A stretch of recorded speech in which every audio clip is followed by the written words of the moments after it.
we go.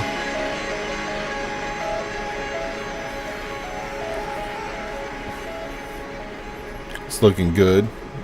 It's looking good. Wow, that really does a lot there.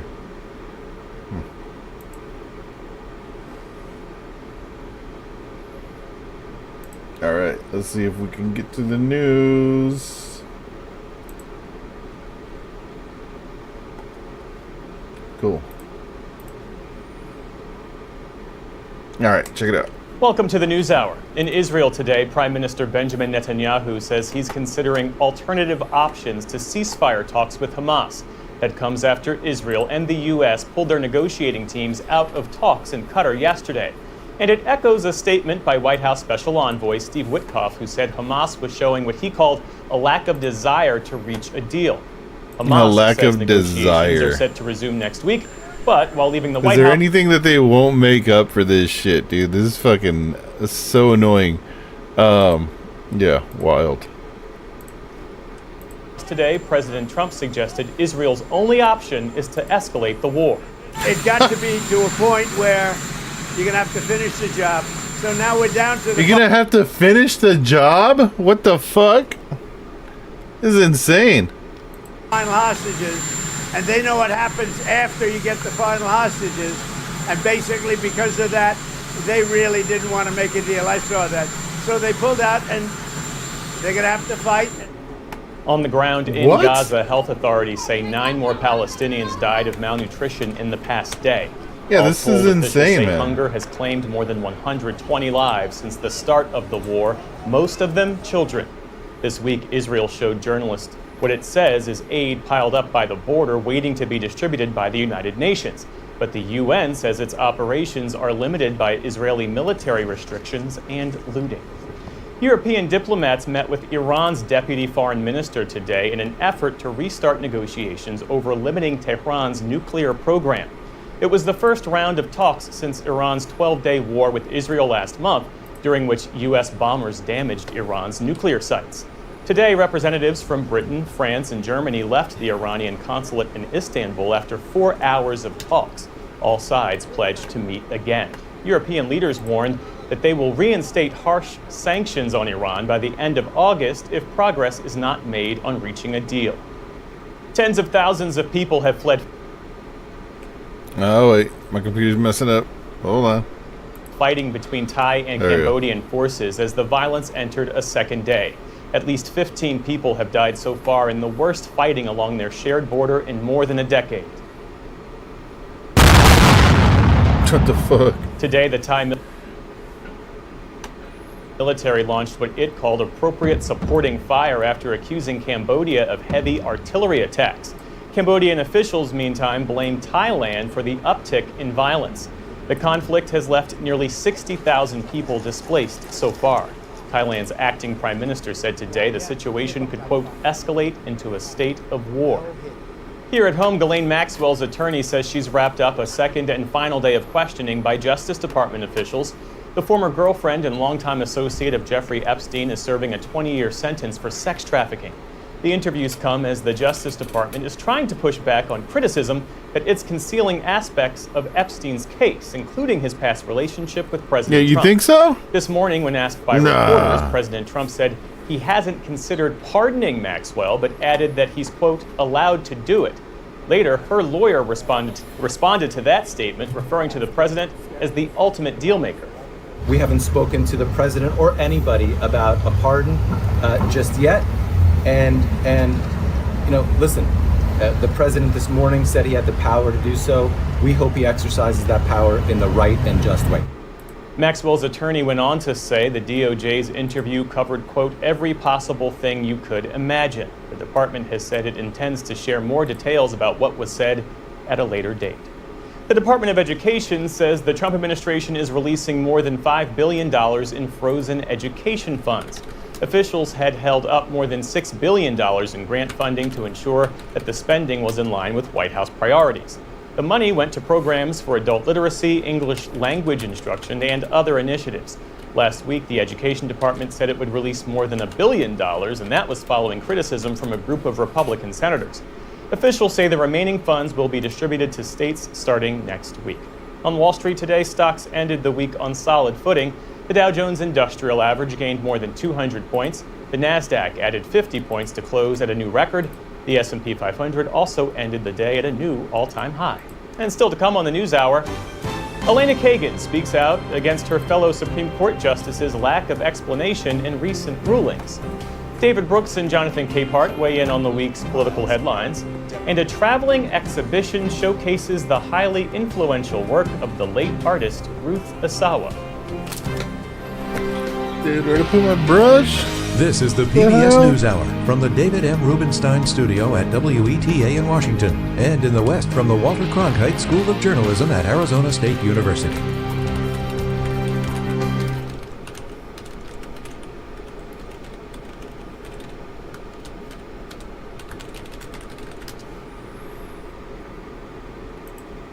All right, let's see what we got. You've got no rights. Teenage U.S. citizen records a violent arrest by immigration officers. It's fucking crazy. Okay. Pregunta, ¿quién está aquí legalmente? Si no nos dicen la verdad, le vamos a poner más cargos y van a durar en la cárcel más tiempo. ¿Ok? ¿Mande? Estoy ilegalmente. ¿Quién? No lo oigo. Ilegalmente. Ok, vámonos. Teenager Kenny Linus Ambrosio, a U.S. citizen, was driving to work with his mother and two male friends. Abre la puerta. Abre la puerta. Oui. Vamos a salirnos todos. Oui. When highway patrol officers asked them, what? Hold up. Hold up, nothing. What? Hold up, nothing, what? Do that. You guys have no rights to do that, yeah. No. Pero por qué?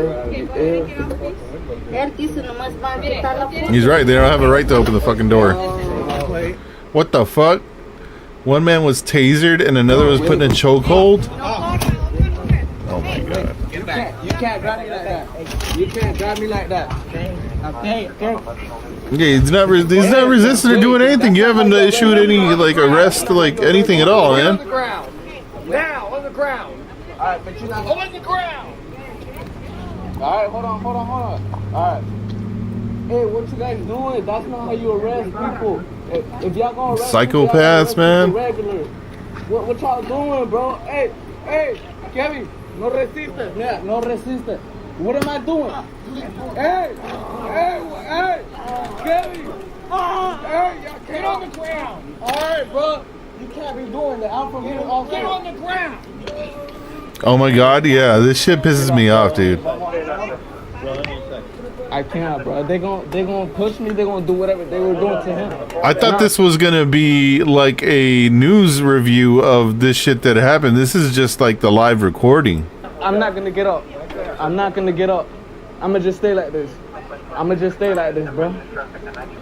Y'all scaring the dude, bro. That's not how you arrest people. Why? I got rights to talk, bro. I got no rights here. I do. You have no rights here? Get up. You're amigo, brother. I was born and raised here. You fucking racist ass cops, man.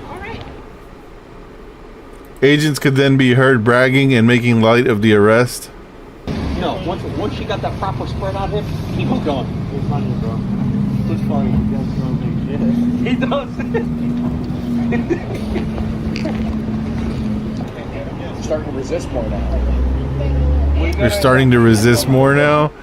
We're gonna end up shooting some of them, motherfuckers. This guy's brave, yeah. Because you're gonna start fighting like this kid goes like, No, you can't do that. I'm not doing shit. I'm not doing shit.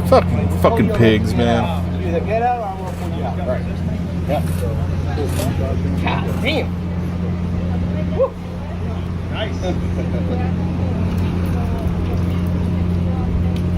Just remember, you can spell that too with a $30,000 Because Yeah. $30,000 bonus. I'm sorry, what did you say? Hold on. Just remember, you can spell that too with a $30,000 bonus. You can smell that shit with a $30,000 bonus. Yeah, that one that we tased. Can you just give me a phone? If you want, I'm gonna flop it out. He's being That's the one we tased. Yeah. Fucking cops and ICE, dude. it's not just ICE, right? It's also the cops. The cops are right there alongside them. This is such bullshit. Anyways, here's Adam Conover with a little bit more on this, I think. He says, we're not ready for what's coming. So on the 4th of July, Donald Trump signed the One Big Beautiful Bill Act into law. This thing is without a doubt one of the worst pieces of legislation in modern history. Here's a little rule of thumb. This bill is good for everything that's bad and bad for everything that's good. It features huge tax cuts for the rich and massive healthcare and food assistance cuts for the middle class and poor. That means you. At least 17 million people could lose their health insurance because of this thing.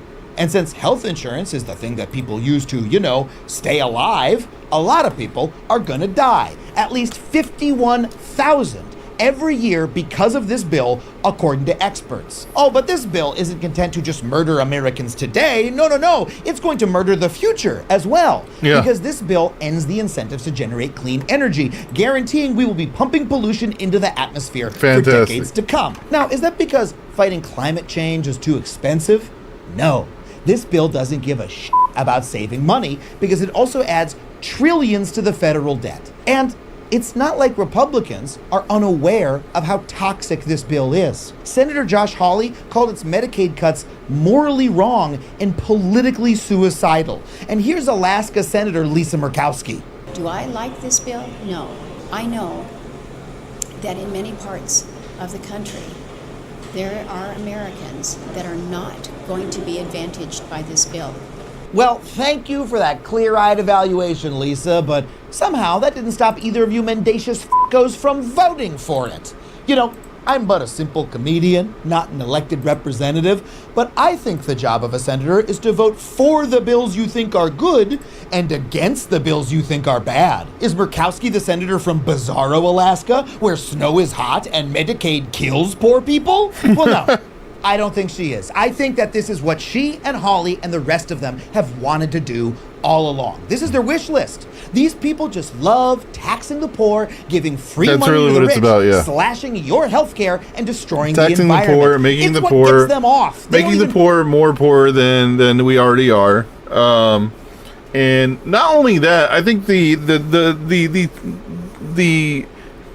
tack on here to what we've been doing in the past, or what politicians have been doing in the past, is to siphon generational wealth.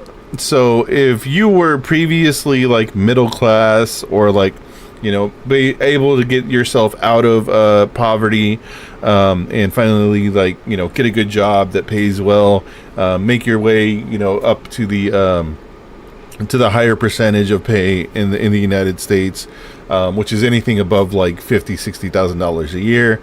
That's considered like top 70%, right? Like above the 70% of people in the United States. Those people, you would put money in your 401ks, you would have retirement funds, you would have stuff like that that's going to build generational wealth, or build the ability for you to retire eventually. They want to stop that. They want to put a stop to that. That's what these bills are about, is siphoning your wealth, not only now but also in the future, so that rather than have that money set aside, you're in debt and you're paying interest rates. You're paying all the money that you would have saved is now paid in interest rates, or paid back to these companies that have raised prices for absolutely no reason. Yeah, I hate it. Yeah, it's terrible. It's definitely intentional, for sure. Bother to pretend otherwise anymore. They live in and they're proud of it. Now, you might have already heard about a lot of this. The Medicaid cuts were publicized pretty widely, but there is one chunk of this bill that has gotten shockingly little attention. And when I started looking into it, it blew my fucking mind, because what is about to happen with immigration enforcement spending in this country is fucking wild. Let's start by looking at this chart that shows law enforcement spending this year before the triple B passed. The triple bypass, if you will. We're giving ourselves a hard time with this fucking thing. All right, look, you see the amount that we spent. That's why I say this is a class war, baby, which is conveniently the only kind of war I support. Exactly. No, it definitely is. the increase on immigration efforts, what we're seeing with ICE everywhere, they're not going into office buildings. They're not going into office parks. They're not arresting CEOs or, CFOs, which a lot of those people are actual immigrants. They're not arresting, mid-level management. They're going through and they're arresting the workers. They're arresting the people that are day laborers. They're arresting the people that are out there trying to make a dollar or out there doing like hard work. This is a war on the working class. Not only is it racist, not only is it a racist effort of specifically going after Hispanic people, but it's blatantly a war on the working class. When you step back and take a look at the grand scope of everything, you'll see that. You'll see that they're going specifically after workers, and this is meant specifically to affect workers, because now you're going to have these jobs that are low wage, and you need workers for it. What's that going to do? People are going to come in and try to demand higher wages, but they're going to say, no, all we got is low wage jobs. Go out and do some labor. That's lowering your wages, lowering the wages of everybody else effectively. On immigration enforcement, currently, it's already greater than the FBI, DEA, DHS, ATF, IRS, and any other three-letter agency combined, which is insane. But I want to be clear that this is how much we were spending on immigration enforcement before Trump signed the Triple B. This is how much we're spending on immigration enforcement now. We are about to direct an ungodly and unprecedented sum of money towards immigration enforcement and border control. This taxpayer money, your money, that's is going fucking to be used nuts, to fund man. a massive internal army devoted to racially profiling, arresting, and deporting law-abiding residents of this country. And I don't think we are ready for how this is going to transform the cities in which we live and America as a whole. And their goal is 3,000 people per day. That means that, hold on, let me bring up my little calculator here. Calculator. Just some simple math, just so I can put it in front of us for us to view. 3,000 people per day times 365 days. 1 million people is what they want to deport every year. 1 million. We need to talk about what is about to happen, and we need to start building the solidarity we need to fight back. So in this video, we are going to talk about what is coming and what we all need to do about it. But before we get into it, if you want to support... Like when you say 3,000 people a day, it doesn't sound like a lot, right? But you multiply that times 365 as 1 million people. The channel, head to patreon.com/Adam Conover. And if you'd like to come see me in person doing stand-up comedy on the road, if you could use a laugh right about now, which I think we all pretty much fucking could, coming up soon, I'm headed to Indianapolis, St. Louis, Oklahoma City, Tulsa, Oklahoma, Brea, California, Los Angeles, California, Tacoma, Washington, Spokane, Washington, Des Moines, Iowa, Atlanta, Philly, Washington, D.C., and Pittsburgh, Pennsylvania. This dude's working hard, I have a goddamn. brand new hour of stand-up comedy that I would love to share with you. So if you want to come see it, head to adamconover.net for all those tickets and tour dates, and I'll give you a hug at the meet and greet line after every single show. So, when I say that we are funding a deportation army, I am not exaggerating. From now to 2029, ICE has the funding to make it the 16th largest military force on the planet. ICE's annual funding is now somewhere between the military of Italy, which spends nearly $31 billion a year to fend off those pesky Phoenician raiders, and Canada, which spends $41 billion annually to protect itself from,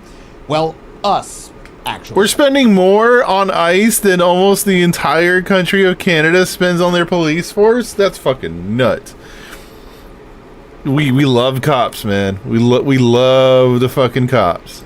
So how is this money going to be divided? Well, and you know what would help sell this? Maybe a new season of Brooklyn Nine-Nine. Maybe another CSI. CSI. I don't know, what haven't they done? CSI Canada.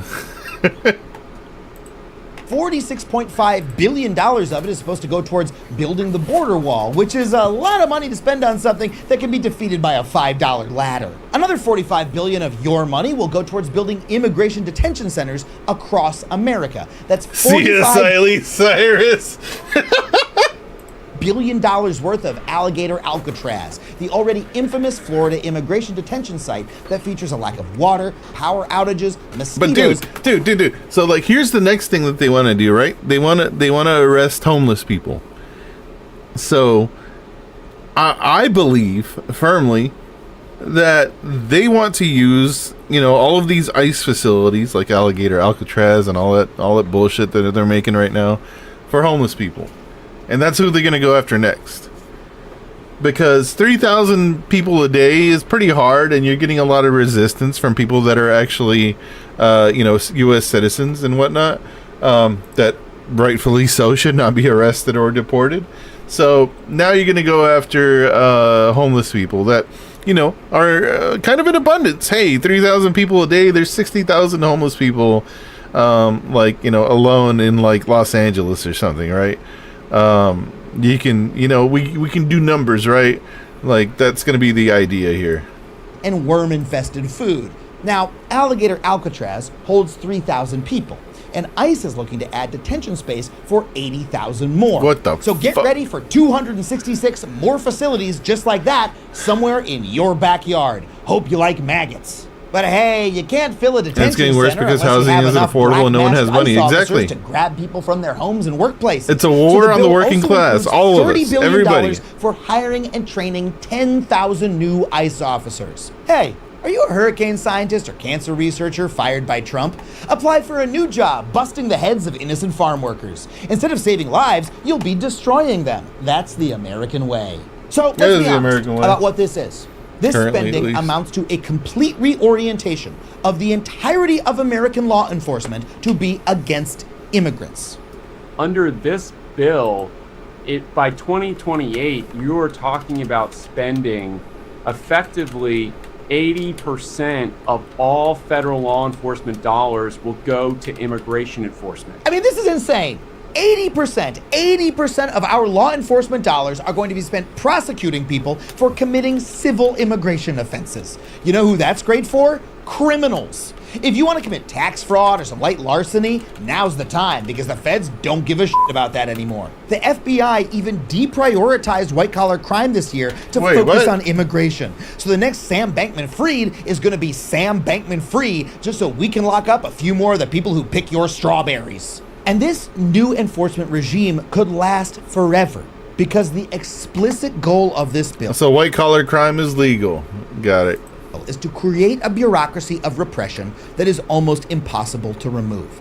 Here's former acting ICE director Josh Sandwell. Crime is legal again. We're going to see an ICE that it is going to be hard for any future administration to shrink it, and its capacity to deport will certainly be at the highest level it's ever been in the history of the United States. This is nothing less than a structural look at our president. change to exactly. American... No, that's a really good point, because of course it's legal again. It was always legal. It was always legal. It's just a matter if you can afford to get away with it. Crime has always been legal. It was always legal. It's just a matter of if you can afford to get away with it. And by that, I mean afford a good lawyer, or find somebody that can loophole you out of the situation that you're in. Bribery. Yeah, or bribery. That's called lobbying. I mean, we don't call it bribery. It's called lobbying. I'm sorry. That's the legal way to do it. Yeah. Government. It injects harsh anti-immigrant repression into the very DNA of our governmental system and makes that one of its fundamental goals and mechanisms. And that is a big change for America, because we were, for most of our history, the country that welcomed immigrants. Immigration was like America's thing. It was our superpower. It literally gave us an economic leg up on other nations because people around the world wanted to come here to contribute to our economy. And now we are doing the opposite. We are building a permanent governmental infrastructure to attack and suppress immigrants on a massive scale and with brutal violence. And that is, simply put, going to transform life in our cities in ways that we are not ready for. To get a preview of what's going to happen where you live, let's look at what's happening in Los Angeles, where I live right now. For the past few months, I didn't know ICE Los Angeles had its own terrorized our flag. city, kidnapping people off the That's pretty streets rad. and causing massive disruption to daily life. They've been met by major resistance from protesters, but Trump has used the city to test out the fascist tactics that new ICE funding will allow him to spread to every other city in the country. Let's rewind quickly back to May. Trump was unhappy with the pace of deportations, so the DHS increased its quota for daily arrests from 1,000 to 3,000, and this required a change of tactics. Stephen Miller, the architect of Trump's immigration Fucking policy, Nazi-ass told ICE motherfucker. officials that they needed to up their deportation game. Rather than develop lists of actual illegal immigrants, he instructed them to just go out there and arrest illegal aliens at Home Depot or wherever else they might be. You know, Home Depot, the place people go every day to buy nails and toilets. That's where they're picking up these supposed criminals. You know, when a law enforcement agency... Well, they're here illegally, so they're breaking the law. That's not how it works, man. That's like that. Like, I hate that argument. It's so stupid. Like, there's a difference between, like, and that's not even the people that they said that they were going to go after. They said that they're going to go after the people that are, you know, doing like hitting people over the head with a baseball bat is what Trump said. You know, people that are doing assaults, people that are doing murders and you know, drugs and all this other stuff. Not the people that are just doing day labor. Picks up someone who has allegedly committed a crime when there's a warrant for their arrest, when they have probable cause, that's law enforcement. But when it picks up random people because of where they're hanging out and the color of their skin in order to meet an arbitrary arrest quota, that's called fascism. Plain and simple. And big box stores are just the beginning. Across the city, unidentifiable masked federal agents, often in military gear, have been conducting these up raids for over a month now. They haven't just targeted Home Depots, they've also targeted car washes, farms, and other places of business in LA and the surrounding counties. Places and before we of go on, business. I want to They don't point go out after that the business if you have any owner. question about whether or not that source is accurate. Hear that they well, it order comes from China this on video Amazon, sponsor, exactly. Ground News. We work really hard to write these videos, and Ground News makes our job easier by rating each. Thanks, Ground News. You can get 40% off if you use my special code FACTUALLY. Go to groundnews.com/factually. That's groundnews.com/factually. ICE's presence in LA has been so overwhelming, so over the top, that just a few weeks ago, federal agents with armored trucks marched through a public park, MacArthur Park, on horseback in a show of insanely unnecessary force. Did they find any immigrants by doing so? No. The only thing I stopped was a children's summer camp. And you know, I understand that Jeff took an extra granola bar at snack break, but we don't need an armored car and a horse cop to scare him straight. He's 7. These fascist doofuses have been storming parks, bus stops, farmers markets, and LA Fitness, a church, and the Santa Fe Springs swap meet. Because generally, swap meets fall under the jurisdiction of the fashion police. These a are fucking real swap places meet? Are you serious? They're going to the fucking flea market, man? What the fuck? Regular people like you go to, whose lives were disrupted by these raids. And lest you think that being a citizen will keep you safe, no. ICE has picked up plenty of U.S. citizens in these dragnets as well. And you know who else is suffering? Probably like Ojos Locos. I don't know if you've ever heard of that or if you have one in your region. In Houston, we used to have a place called Chula's. But I saw a video of like the strip club that was primarily, they said they have primarily like Latino clientele, and it was dead in there. I was like, yeah, man, where like, you know, you want to go blow off some steam, you just you know, go spend a couple bucks and have a good time. That sucks. It's true though. Yeah, it is. Because you know that's where people go to spend their money, feel better about After themselves. being nabbed for literally no reason, they've been shoved into a downtown detainment center called B18, where the conditions are But again, it's affecting the workers, right? horrible. 2,800 people were picked up like this by ICE in the first month. And as a result, these sweeps are wreaking havoc on our community. People are afraid to go to work, to let their kids go outside, or to enjoy the 4th of July or the summer breezes. Angelenos are literally living in fear, both immigrant and not. These raids don't just hurt our communities, they hurt all of us. So in response to this violent crackdown that is harming the community we love, well, Angelenos did something we've gotten pretty good at in recent years. We protested. There were massive demonstrations, largely in downtown LA. And you know, an earlier version of America used to value protest against government policy as an important part of our First Amendment rights, didn't it? Well, you know how Trump and his allies responded? They got even more fascist. Trump sent the National Guard in over the objections of the governor and the mayor. The LAPD went around shooting reporters and random pedestrians with rubber bullets. Not a super welcoming vibe to project right before the city hosts the 2028 Olympics. And Trump even threatened to arrest Governor Newsom. Should he do it? Fuck it, arrest him. You know, I love how Trump threatens to arrest a sitting governor so casually, like it's any other decision. Hey, Mr. President, would you like to add extra bacon to your Grand Slam? Would you like to construct an oppressive police state on the backs of the most vulnerable? Would you like an upgrade to Main Cabin Select for a small fee? You know, I cannot express how strange it has been to live in I need LA the leg room. while all of I'm this just is saying. happening. We hear the sound of helicopters overhead constantly. In our neighborhoods, 30 people bucks, we know are worth it. suddenly gone, not just because they were kidnapped by ICE, but because they're hiding out of fear. And anyone who says they don't like it has been threatened with persecution or violence by the federal government. It has changed the way it feels to live in this city. And it is coming for you next, because again, ICE's funding just increased by an order ISIS. of magnitude. I like how it picked up and says ISIS here.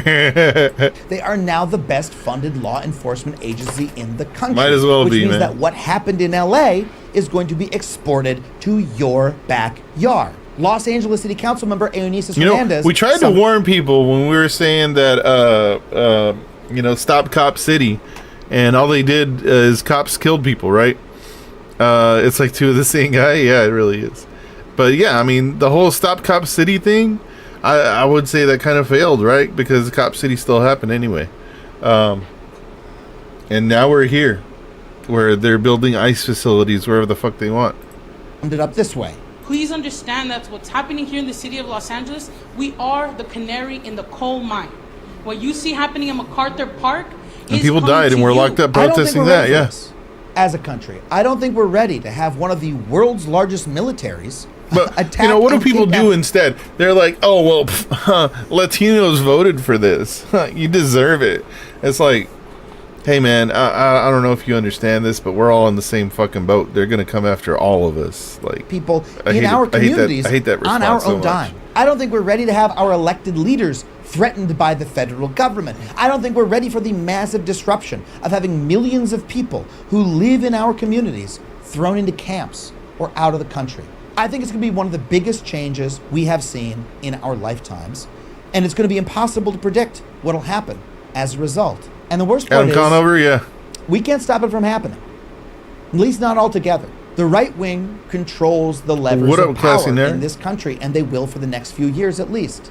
They got this law passed, and Trump controls federal law enforcement, so he can do what he's about to do. But that doesn't mean we can't protect each other and fight what do we back do, man? to protect our communities. And crucially, we have started to see people do this. There are many cities and groups that are banding together to sue the administration over its unconstitutional raids, and there's legislation to force federal agents to show their faces and identify themselves. But more importantly than the legal route, which, I don't think we can put a lot of faith in right now, communities are starting to protect themselves. Volunteers are keeping tabs on ICE to inform their neighborhoods. We're seeing people show up in numbers when someone they know gets abducted off the streets. There are even people who are protesting ICE agents at the hotels they stay at. Good. You see them right across the street in front of the parking lot of the Hilton Garden Inn. They're waving flags, making a lot of noise here. Of course, they've been here for several hours. Yeah, making a lot of noise. They're not making enough noise, man. I think that seems fair. Look, this is a time when it's easy to be down on America. I'll be out there doing I want to karaoke, remind man. all of us that America is not just the federal government and its increasingly repressive bureaucracy. America is the people who live in this country, not just the citizens, but everybody who lives in this country. And looking at how the people who live here are reacting around LA and elsewhere, it is clear that they are not going to accept what is coming. They are going to fight, ready or not. And that means we may be able to, if not stop, shift the asteroid that's coming for us. Because even though the violence and horror of these policies can make it seem like the normal rules of politics don't apply, they actually still do. These raids are so unpopular that they are already backfiring on Trump. His approval ratings are underwater because of them. And at the same time that the American public is rejecting them. Yeah, what was that video we saw the other day that the Trump's the only rating, the only approval rate that's lower than Trump right now was his first term. This guy sucks. The share of Americans who want less immigrants has dropped from 55% last year to 30% today. And a record high number of people, 79%, say that immigration is good for the country. You know, you gotta love American public opinion. Just last election, we were told that America had had enough of immigrants, and the Democratic Party incorporated those views into the center of their platform. On CNN, outdone only by himself. So there's something to say about these graphs right here. Like, American views on immigration effects on the U.S. 79% overall say it's a good thing, right? The United States politicians do not listen to their constituency. It's been a classic trope for a while now. That really who they do listen to is their donor class. They're people that are donating to their PACs. People that donate en masse to their campaigns. That's who they listen to. That's who they pass laws for. One example would be Trump and the West Bank, right? Miriam Adelson, I think we've talked about that before.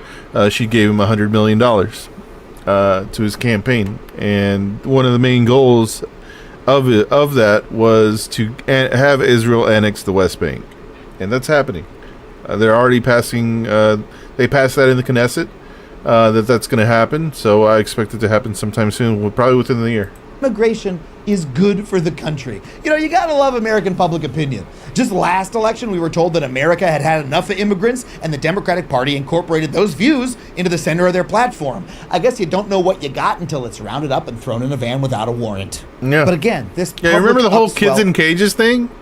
This man will take a piece from whoever will give him one. Yeah, exactly. But yeah, remember the whole 2020 kids in cages. They ran on that, right? They were like, oh yeah, we got to free all the kids in cages, and Joe Biden and Kamala. Now where are we at? They're making more cages, man. He didn't do anything to get rid of them. As a matter of fact, they only closed one facility the entire time of Joe Biden's presidency. Just status quo. But they didn't build any more, right? So I guess that's good.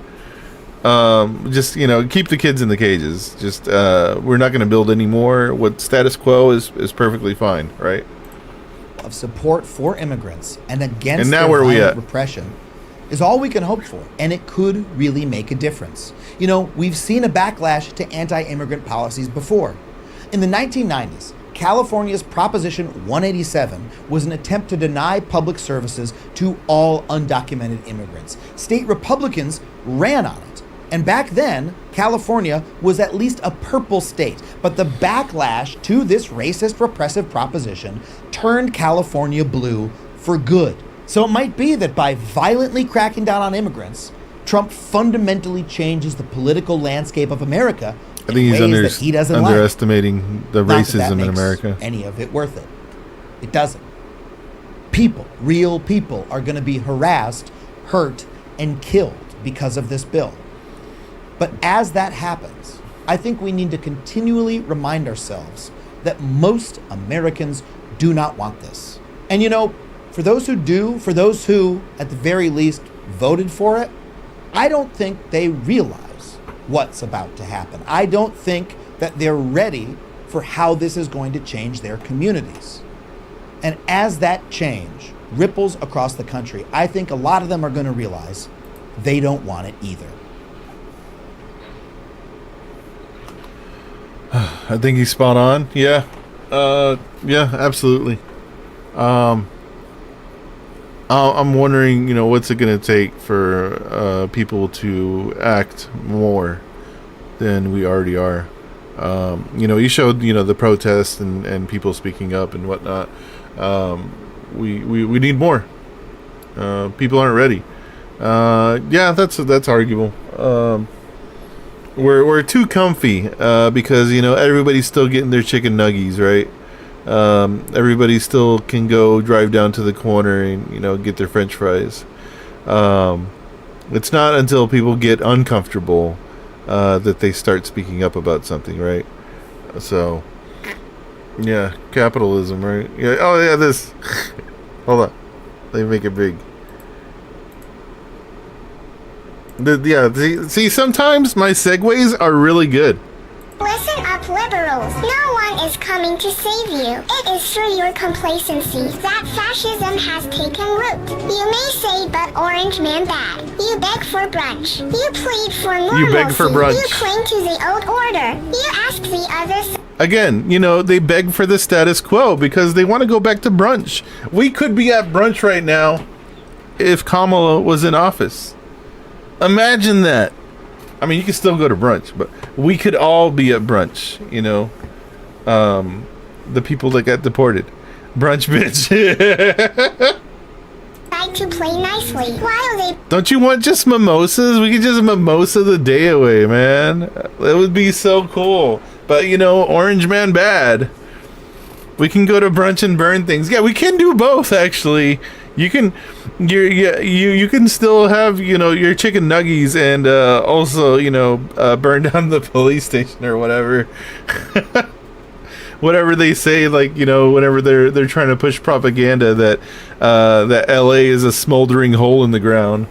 Plot your demise with blind boxes and big beautiful bills. Be numb I your hate blind fear with boxes so little much. treats. Don't worry, baby, you'll be fine. He is not the problem anyways. You drive your cute little car to the cute little shopping center. You Everything's so forget all cute. the troubles of the world. You may not pay attention to politics, but politics pays attention to you. As your rent goes up, and your wages stay low, and your friends are all too stressed. You are lonely and In the EU watching and thinking? Capitalism will save you, baby girl. I am the only friend you will ever need. Do not worry about the watermelon country. That will never happen in America. Yeah, that could.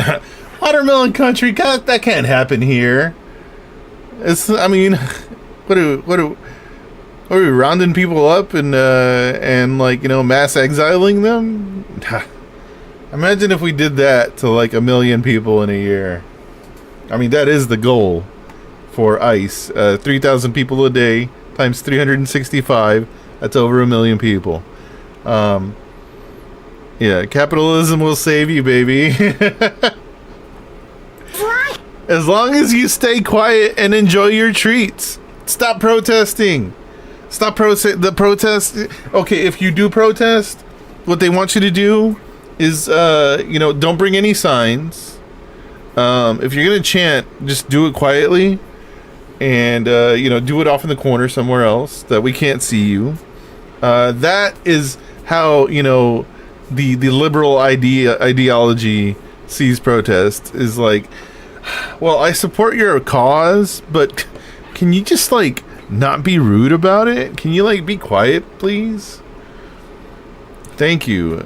You know, Power to the people. As you stay quiet and enjoy your treats, nobody is coming to save you because you have already saved yourself with the power of doing absolutely nothing. Listen up, liberals. No one is coming to save man, you. yeah. See, it just problems just fix themselves. It's true. Everything for profit, though. Here's breakthrough news. This is from 2 days ago. Do absolutely nothing. Profit is a false god.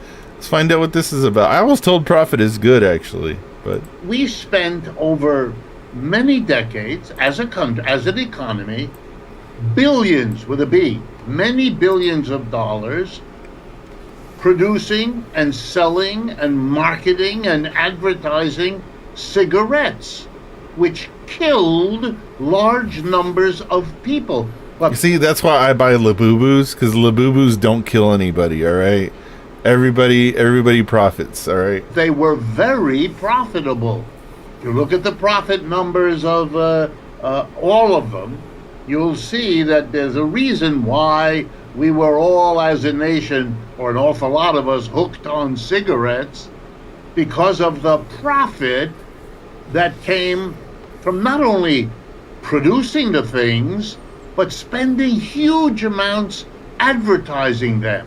When I was young, every billboard was covered with happy young people puffing away on whatever cigarette was advertising. You know, we were My firm sues Big constantly Tobacco. told to be cool, Nice. to be a popular person, to be an adult as you're growing old. But they look so cool. You should be smoking. You know, heroes like. Who could have imagined inhaling fire is bad for you?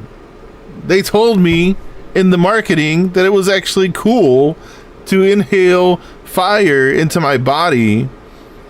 That if I don't inhale it properly, I start coughing, because that's only a natural reaction to something that's good, right? Yeah, let's see how this goes long term. Smoking is the greatest thing that slowly kills you. I'm sorry. Yeah, no, true. I can't imagine how inhaling smoke and fire is actually good for your body. Like, I don't know, Humphrey Bogart or Gary Cooper. Isn't it just like were sitting asphyxiation, there puffing basically? away at their cigarettes. That money, instead of being used to make the society better, including health-wise, was being used to destroy it. Or the profitability a few years later Yeah, I haven't had a of cigarette in like installing years at this analytic point. converters in our automobiles I as haven't bought a pack in way probably like 5 years. pretending we were dealing Probably more with than air that. pollution, until a couple of engineers pointed out that these machines, produced at a very profitable rate, installed in cars whose prices went up to cover this thing, the whole profit-driven totality was a fraud, and was actually not cleaning our air, but giving us the false sense that we were reducing air pollution and lung cancer when we were doing the opposite. And I could go on and on. Look at our problem of obesity. Why do we have obesity? Because we produce food full of fat and salt and sugar, which we know is not good for you, from which all nutrients have been withdrawn, to be sometimes supplemented by a few, vitamins. And it's not just the food. The fruits and vegetables have been engineered so much to have longevity over nutrients that that affects your body too. And this is the food that's available. This is the food that's considered healthy. It's chucked in there in order to delude you. Yeah. In other words, so what you do instead is you get the white monster with the B12 and the B2s, and go get your liquid death with your additives and your vitamins and everything else, your vitamin waters and all that. Because you're not eating the right vegetables, you're not eating the right stuff. So now you got to find it in another way. That's profit, baby. what economists have always known, profit can lead you to do good things to make it, but it is just as effective in leading you to do bad things when they're profitable. We could be taking our 6 chemists, our 50 chemists, our 500 scientific personnel and put them to work on these medicines because lots of people suffer from them, but we're better off over here. It's fewer people, but the way the medicine is shaping up, it'll be a pill they have to take twice a day for the rest of their lives. And therein lies the profit that the very fact that therein what I lies just the said profit makes sense to everybody in the country, because we all really do know, is a critique of capitalism where we have a society that refuses to entertain it. But I would like to take this another step, because it's even false on its own terms. Here's what I mean. He's not lying. We don't want to believe it, but it's true. Yeah, that. I teach it. My colleagues, who are not critics, teach it as well. In order to understand the profit of anything, this particular medical procedure, or that particular food additive, or this particular way of constructing a refrigerator, whatever it is, to understand what's profitable. And please don't come here. Is never Where the is same here? thing as to understand what would be the best thing to do. Let me give you an example. Here's a medicine that cures a bunch Are you of okay, things, person that said please don't come here? What and the so hell? we're very happy. The company goes to work, produces it. The EU? takes Why would out we a go patent to on the it, EU? And when asked, why are you investing heavily into this medication, they say it's profitable. And most of us say, oh yeah, it's profitable. Wait a minute.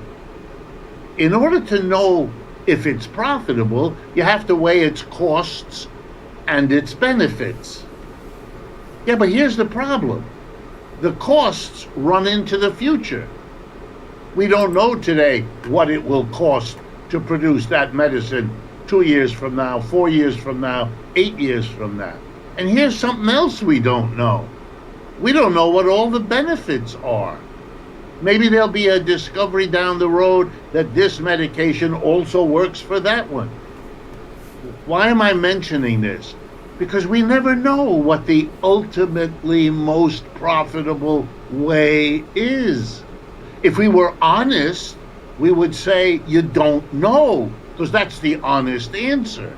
It's like asking someone, can you tell me what your situation will be 2 years from now? The honest answer is, I can't do that. That's not something a human being can do. Well, to know all the costs and benefits in the present and the future of making a fridge this way, or introducing this new flavoring into the cookie, we don't know. So to give me the answer, it's profitable, means you're going to make money off of it because of the way we work right now. But you don't know that that's the best thing. We ought not to, here comes the punchline, we ought not to allow individuals or small groups to decide how to spend vast amounts of our money when we have not had a chance to look as best we can at what's best for the society as a whole. Yeah, right now we're just going based That's off the of way we what's ought to the most decide profitable for in a collective, oligarchs and their companies. democratic way how to do this important question of investing in this way rather than that way, producing these goods rather than those goods. To allow that to be done it's by all about small their groups interests, of yeah. people who tell you honestly they're making decisions on what the profit flow in the near future will be to them, that argument ought to be what disqualifies them from being in that position. And therefore the answer, it's profitable, answers nothing. Profit, and look, I'm the product of American higher education and economics. I teach at a university to this day. I know what they teach. I know what we all learned. We all learn to believe something that isn't true. that profit is some neutral, optimal standard. In other words, if it's profitable, oh well, then great, we should do it. No, everyone wants to be a billionaire, Cigarettes right? were profitable. We're all gonna We die shouldn't rich. have done it. You know, catalytic converters. Cigarettes in were profitable, cars yeah. were profitable. We shouldn't have done it. Goldman Sachs is admitting that we do research in this country guided by what's profitable, not by what might be the general commitment to maximizing the think health that's of our like people. That's why Americans are so stuck on oligarchs and, you know, kissing up to billionaires, is that we all believe that because there's so much profit and this is like the richest country in the world or whatever, that, you know, we too will one day get a cut of that we too will become millionaires and billionaires ourselves. We just got to come up with that one idea. You know, we got to come up with the labubu. You know, we got to sell it. You know, again, look at our goddamn president. Yeah, exactly. He puts his name on everything. Because, you know, that's his brand and everybody wants to make their own brand. Everybody wants to be a billionaire. He's a perfect figurehead for this country. Yeah, it's true. I mean, but like if you look at like people like Rihanna or something, that's a billionaire. You know, you don't make $1 billion off of your own back. You make $1 billion off of the profits of other people's labor. And the way profits work is though those margins are taken from the value of the labor of the worker. So rather than properly paying workers, you underpay your workers and you keep the profits. That's how you end up making $1 billion or whatever. Profit is a false god, if you like. We have been taught to believe a magic that the profit, which is after all only that portion of the value of anything that flows into the hands of the owners of the enterprise, of the capitalists, right? You and I get wages and salaries. They get the profits.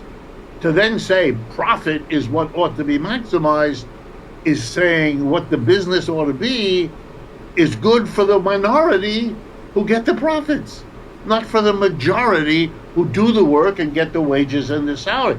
That's a bizarre way of organizing. There's no way to be an ethical billionaire, exactly. It's not the paragon of efficiency. It is slavery to capitalism, and we ought to grow up and grow out of it. You know, I'm sitting here in New York City where the people just elected a person who calls himself a socialist to be the candidate for mayor. And if I have my news correctly, over the last 2 or 3 days, something like that happened in Minneapolis, Minnesota, where another socialist is looking like they may very well be the next mayor of Minneapolis, which is a major American city. I think what's happening is that finally, and I the mean socialists finally are taking after over. many decades, it is dawning on people that when you look around and you see all the things that are frightening headlines or things that you know we must destroy are not Soviet good Russia about again. the society we live in, that the problem may not just be this or that infraction of a rule or this or that bad behavior, but that there may be something more systematic that we have to address. You know, it's like when you discover when the refrigerator repair person comes to your house because your refrigerator is on the fritz and it's summer and it's very bad, and the poor person futzes around and leans to you and say, look, I can fix it, but if I do, you will be calling me 2 or 3 weeks from now because it will conk out again. And yeah, it'll only cost you $200 this time, and it'll only cost you $200 next time. But I've got to tell you, and there's that pregnant pause there for a moment. I've got to tell you, you need a different it's over. Refrigerators have a life, and then they are no longer, and you're throwing your money away, basically. Be better off spending more and having a better machine. Well, I think we are at that. I think Americans in large numbers you may wonder are realizing how effective your taxes are. Do you get a reasonable value? No, we don't. We don't. Our taxes are spent on weapons of war and oppressing our own citizens in the United States, which actually is a circle. So we have this thing called the 1033 program in the United States, where any weapons of war that the Department of Defense has created and sold to either our military or other countries that aren't used or overstocked, basically, or that we get back after destroying a country like, say, Afghanistan. That's really where our taxes go, is to create those weapons of war. And then when they don't get used or they're no longer used, they get sold back to our own police departments for pennies on the dollar. So our own police departments, that usually 50% of the American city budget goes to. So now they get to use those same weapons that we already paid for to use on their own citizens. It's an awesome system. Yeah, our taxes don't do shit except oppress us only further. That the system itself, that there's something that makes the prices that are offensive in the store and the job you can't get and the income you can't increase. You're beginning to see that these things are all connected and that you need to address the totality. And I think that's why people listen to your program. That's why I have the audience that I've been able to build up over the last few years, which surprises me. I did not people want to learn about what the alternatives are, and the alternatives sound far better than what we're doing right now. I'm happy about it, but I am a kind of weather vane, as are you in your program, for this beginning of a collective grasp that we are, for better or worse, and it'll be both, we are at a transition point historically.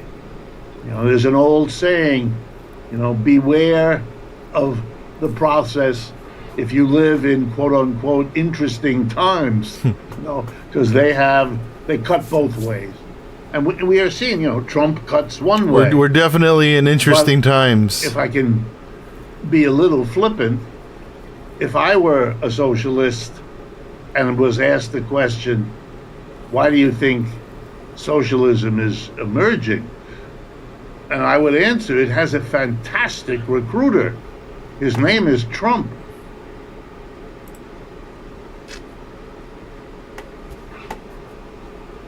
I'm sorry, what was that last part? Be a little flippant. If I were a socialist and was asked the question, why do you think socialism is emerging? And I would answer, it has a fantastic recruiter. His name is Trump. Absolutely. You know what? Hold on. You know what? Don't worry, guys. Trump's gonna fix it himself. I just saw this post earlier. Trump considering rebate checks for low-income Americans. All right. I'm in the EU and I don't mind high taxes. We get value from it. Yeah, it makes sense. Honestly, I'm for paying higher taxes as long as we're getting something from it. But even then, we should be getting the best value from the taxes that we do pay. Trump says he may want to give you a tariff rebate check, a little rebate for the people of certain income level might be very nice.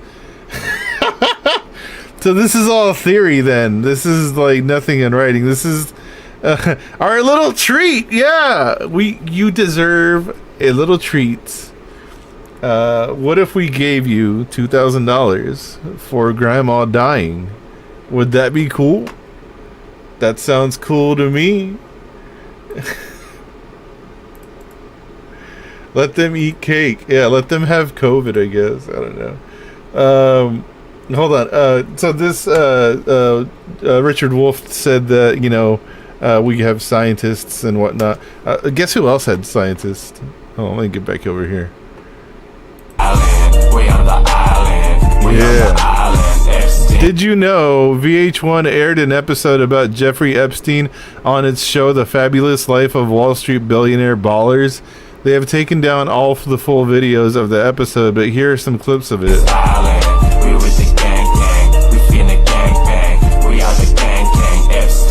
Gang gang.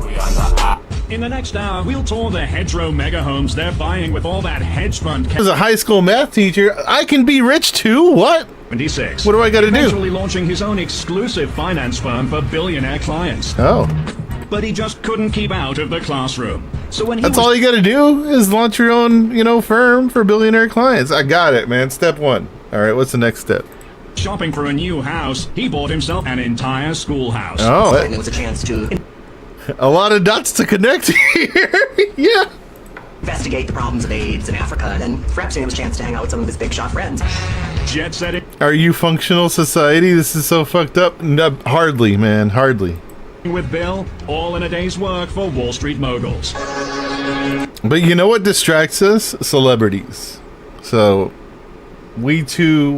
I too can be Jeffrey Epstein and be a billionaire or a millionaire, however many monies he had. I just need to start my own law firm or whatever firm it was that he said for rich millionaires and have them send me money, and then I can fly them around on my airplane for who knows what reason. I don't know exactly. Or even sex appeal, dollar signs.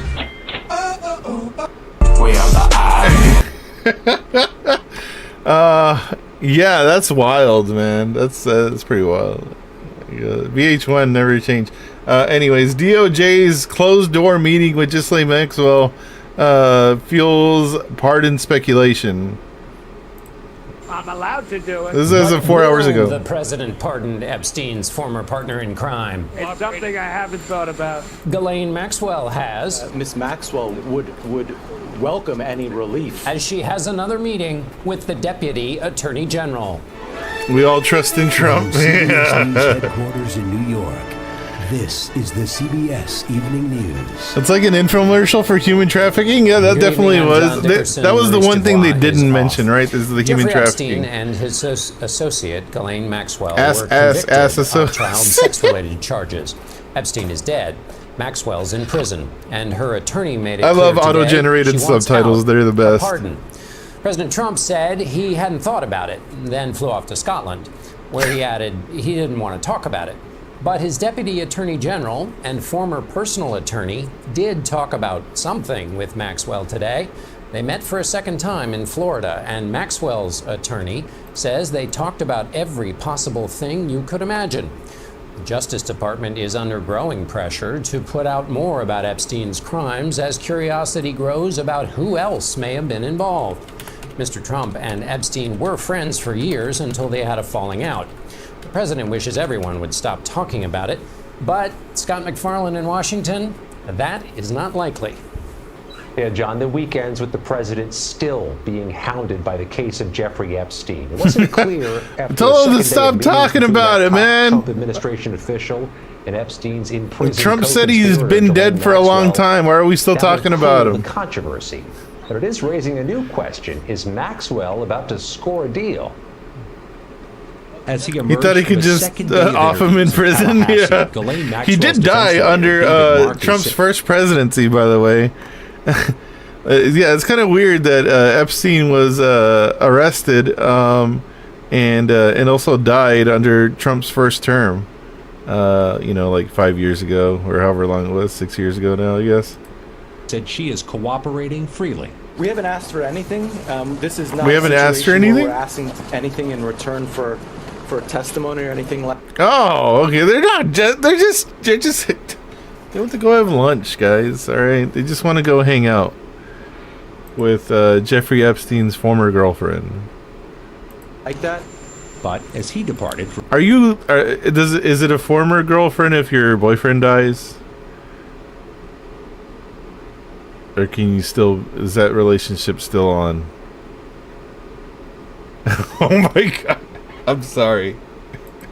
For his golf resort in Scotland, President Trump refused to rule out a pardon for Maxwell, who's serving a 20-year prison term. I'm sorry, that was really pardon bad. or commutation for Ghislaine Maxwell if she's It's something I haven't thought about. It's really something. It's something I'm allowed to do it, but it's something I have not thought about. I'm allowed to Maxwell do was it? convicted of conspiracy in the repeated sexual abuse of young girls. During her trial, some of the victims said they wanted her to be sentenced to life in prison. Deputy U.S. Attorney General Yeah, Todd she kind Blanche, a former of... Trump She kind of criminal did some stuff there. defense lawyer, has now conducted 2 closed-door meetings with Maxwell. So, hold on. Let's say Trump did pardon her. Trump is pro-crime, right? So it's like the whole Mehdi Hassan thing. Trump is pro-crime.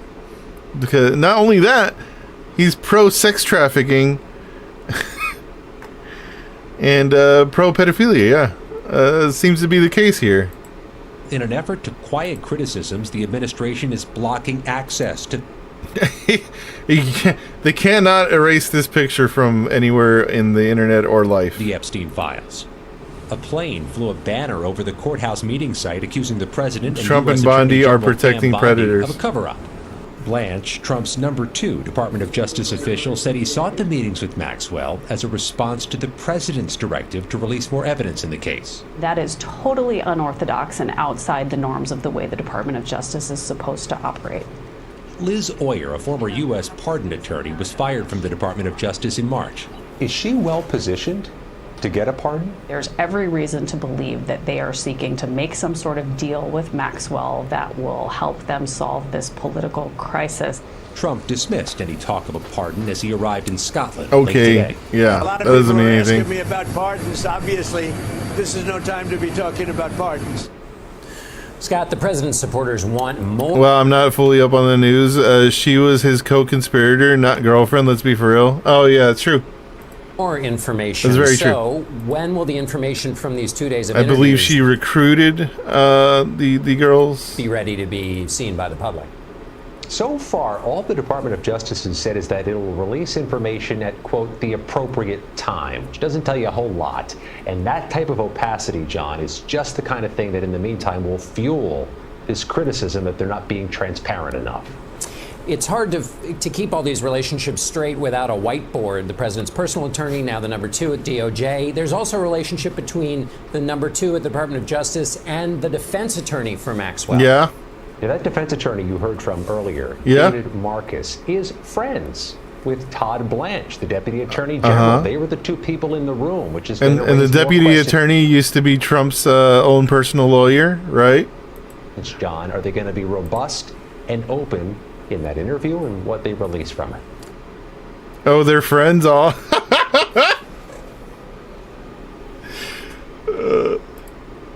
Anyway, oh, here's Todd Blanche visiting Ghislaine Maxwell in prison.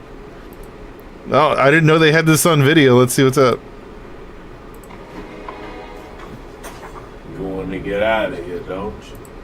I have a very serious point now. We, as the rest of the world, are watching you, and you show a president that minimal, coherent, just stupid, and the whole world is unfortunately laughing at you now. We're well aware of that, man. We're very well aware of that. Thank you. Yeah, I can tell you, the United States is just full of stupid, like overall. You want to get out of here, don't you? But shut up and listen. I got this paperwork right here. You sign this paperwork, you deny any allegations Trump was involved in anything. You want to stay in prison or you want to go home? The mask is Freedom slipping. right The rest here, of the baby. world sees us clearly What now. you Yeah. looking around for? The cameras are off. The cameras are off. Trump was never there. He was never involved. No. Do you understand what I'm telling you? Can I call you Jizz for short? The only way you're getting out of here is if you get my boy off. Double entendre. You saw what happened to Epstein during the last Trump administration, right? You have 48 hours to decide. Guard! We'll be seeing you again. Yeah, this is my new favorite content creator, by the way. All right, what else we got? Let's see. Oh yeah, here's Trump, the dumbass again. God damn, I hate how much he's in the fucking news. Anyways, Hamas wants to die apparently or something. I don't know. Yeah, Gaza, they pulled out of Gaza. They pulled out in terms of negotiating. It was too bad. Hamas didn't really want to make a deal. I forgot how chaotic it is when he's president. Yeah, it's super chaotic. Yeah. And he keeps himself in the news. You know, he keeps himself in the headlines. Hamas didn't really want to make a deal. I think they want to die. They're going to have to finish the job. They're going to have to fight, and they're going to have to clean it up. Hold on. What did he just fucking said something stupid.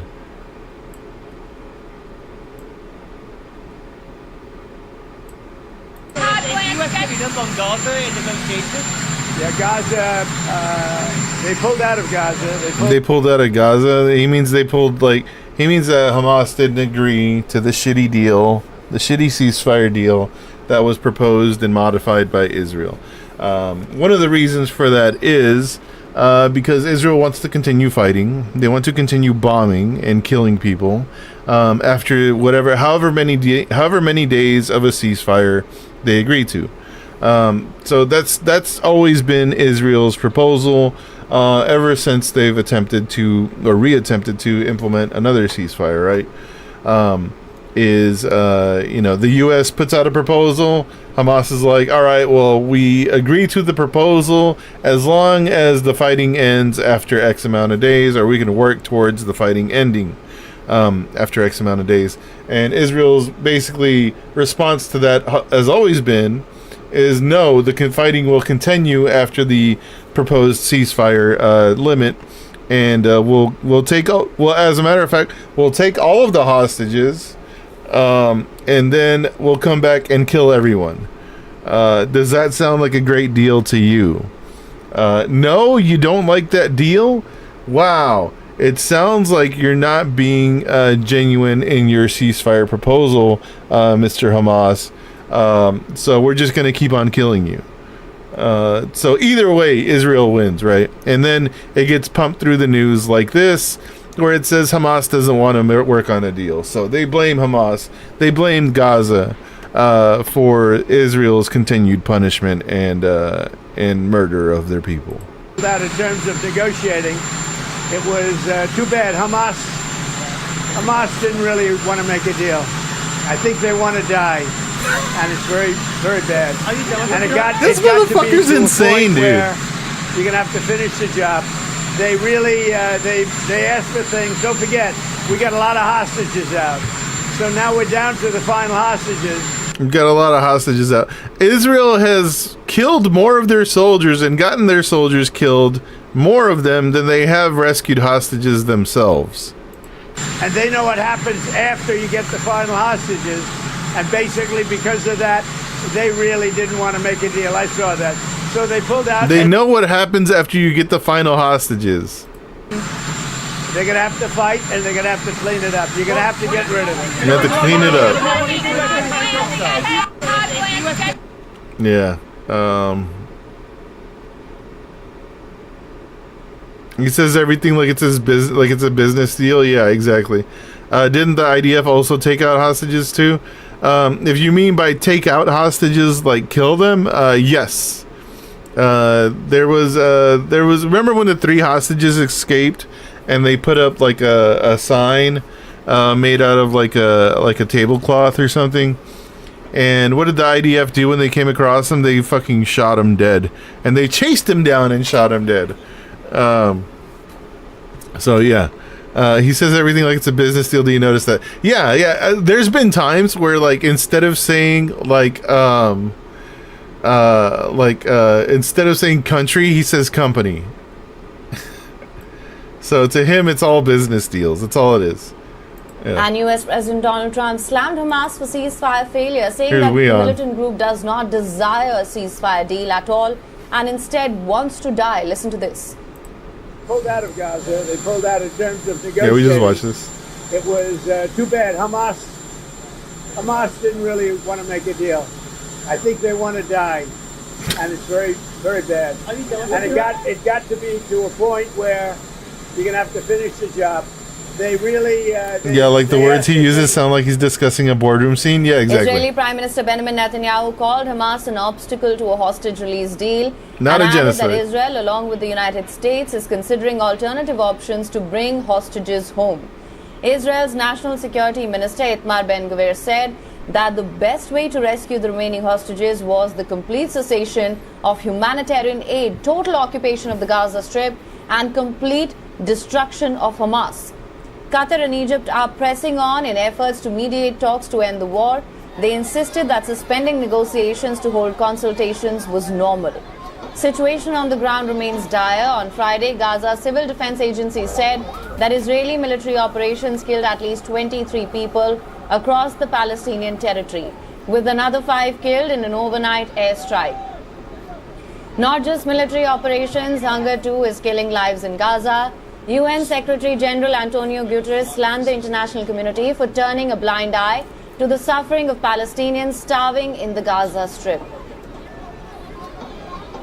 I cannot explain the level of indifference and inaction we see by too many. See, and the UN keeps speaking about it, but the lack of compassion. Like, what is happening after that? Nothing. Humanity. And this is not just a humanitarian crisis; it's a moral crisis. Who's going to stop it? Challenges the global conscience. We will continue to speak out at every opportunity, but words don't feed hungry children. Hundreds of protesters gathered outside the UN headquarters, calling the man-made crisis in Gaza unacceptable.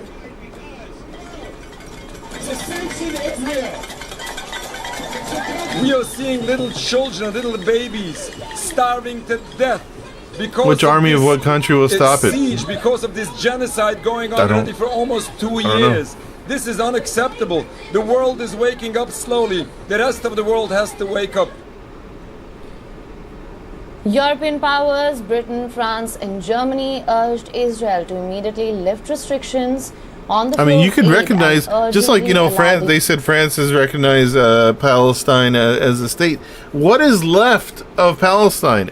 What is going to be left of Palestine when the West Bank is annexed? When Gaza is just rubble? Tell me what is left? What is going to be left of this state that you recognize? And that does what exactly? Like what? That's great. You should have done that a long time ago. Now is the time for action, not the time for fucking political bullshit, dude. The UN and NGOs to take action against starvation. Meanwhile, France has defended its decision to recognize the Palestinian statehood amid domestic and international criticism. Donald Trump said that French recognition. They just want to be like, oh yeah, well, I mean, we were on board. Look, he's a different kind of a guy. He's okay. He's a team player, pretty much. But here's the good news: what he says doesn't matter. You know, it's not going to change it. So how good is that? Well, he made a statement, France, Macron. His statement doesn't carry any weight. Macron needs to save his face from getting slapped. That's what he needs to do. But that statement doesn't carry weight.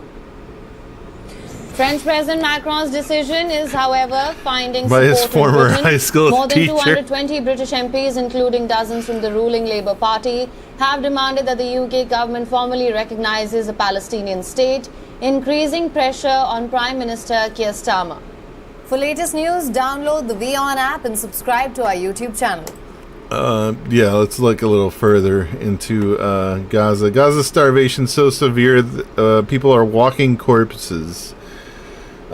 Sorry, this is going to be a little hard. The baby being carried into hospital in Gaza City by his uncle is just one tiny testament to the hunger crisis here.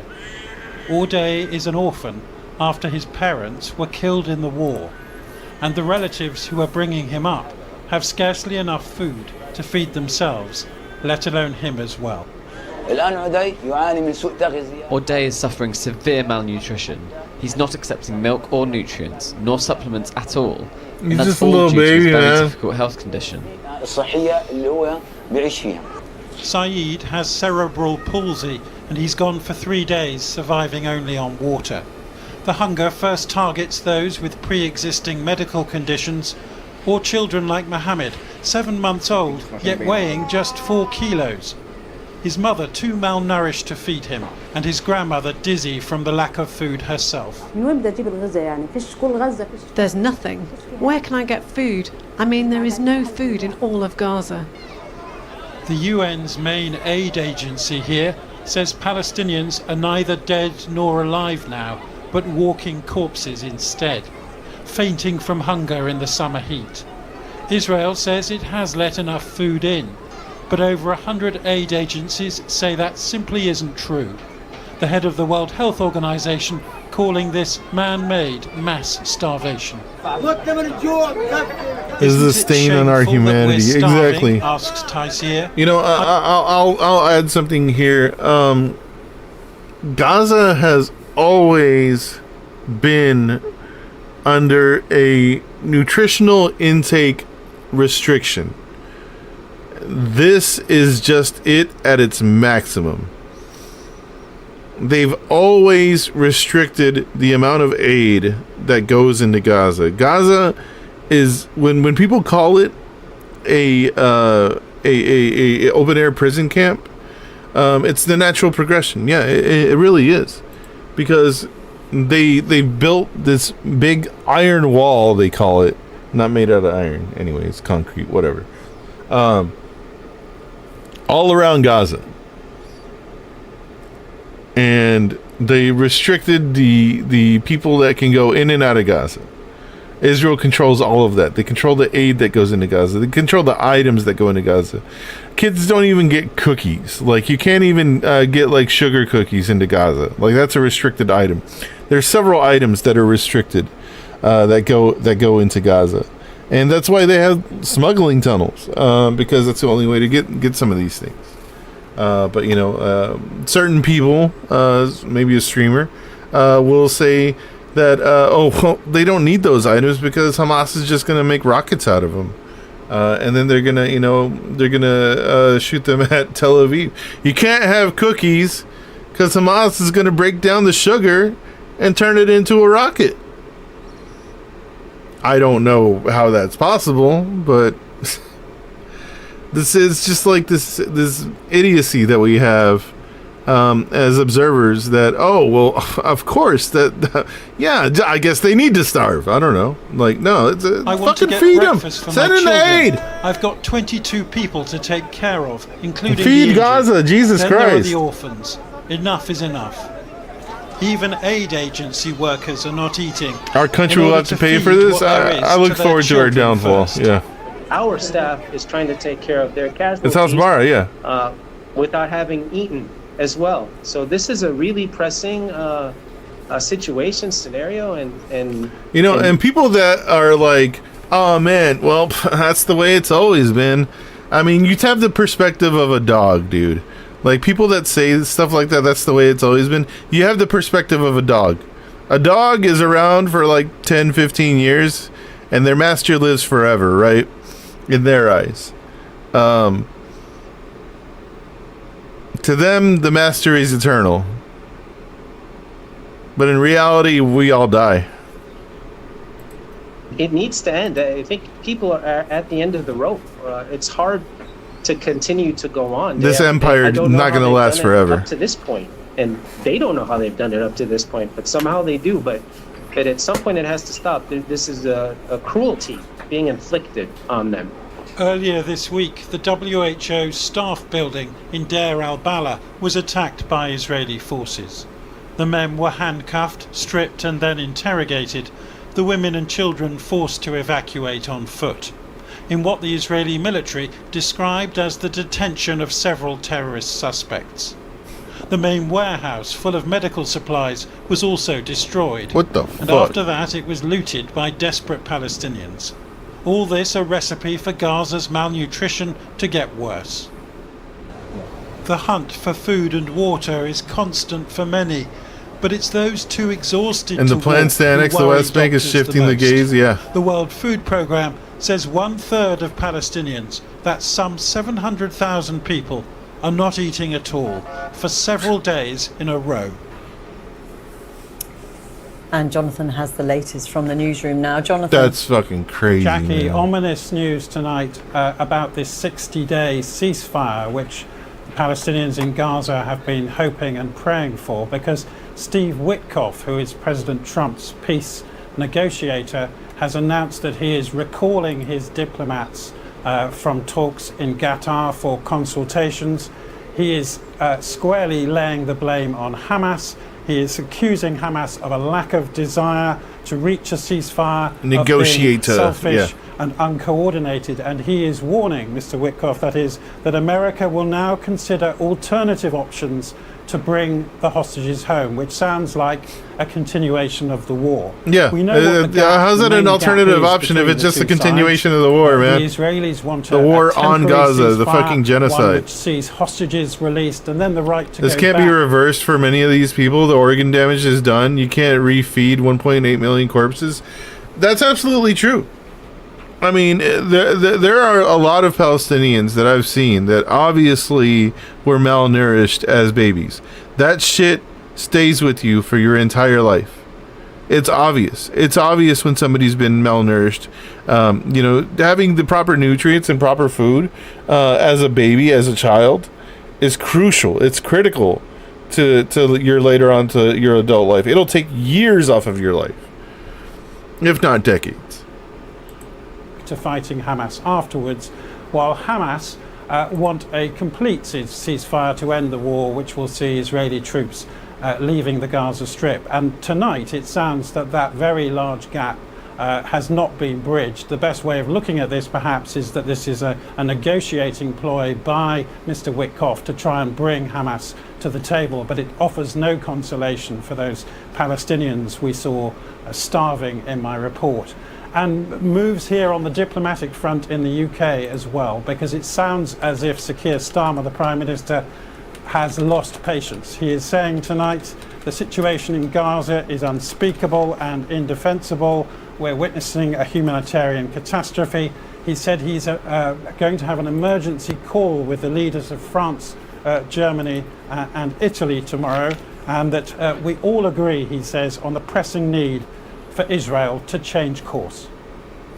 Jonathan, thanks very much. Well, joining me now from Westminster is Dr. Hassan Zomlot, head of the Palestinian mission to the UK. He was born in Gaza. Thank you very much for joining us. I mean, the devastation of malnutrition in Gaza is clear, and perhaps the only hope was that it would put pressure on both sides to come to secure a ceasefire. What is your understanding of where those talks are now? Well, as your report says, it doesn't look good. Israel is absolutely adamantly want this genocide to continue. They want a pause in the genocide, but they are insisting that this will continue. And, you know, they are very public about it. A minister of theirs this morning saying that Gaza, thank God, is being wiped out via our government. They are bragging about it. They are very proud about it.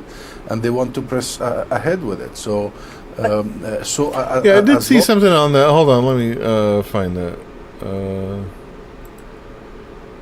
Yeah, I saw this video. Hang on.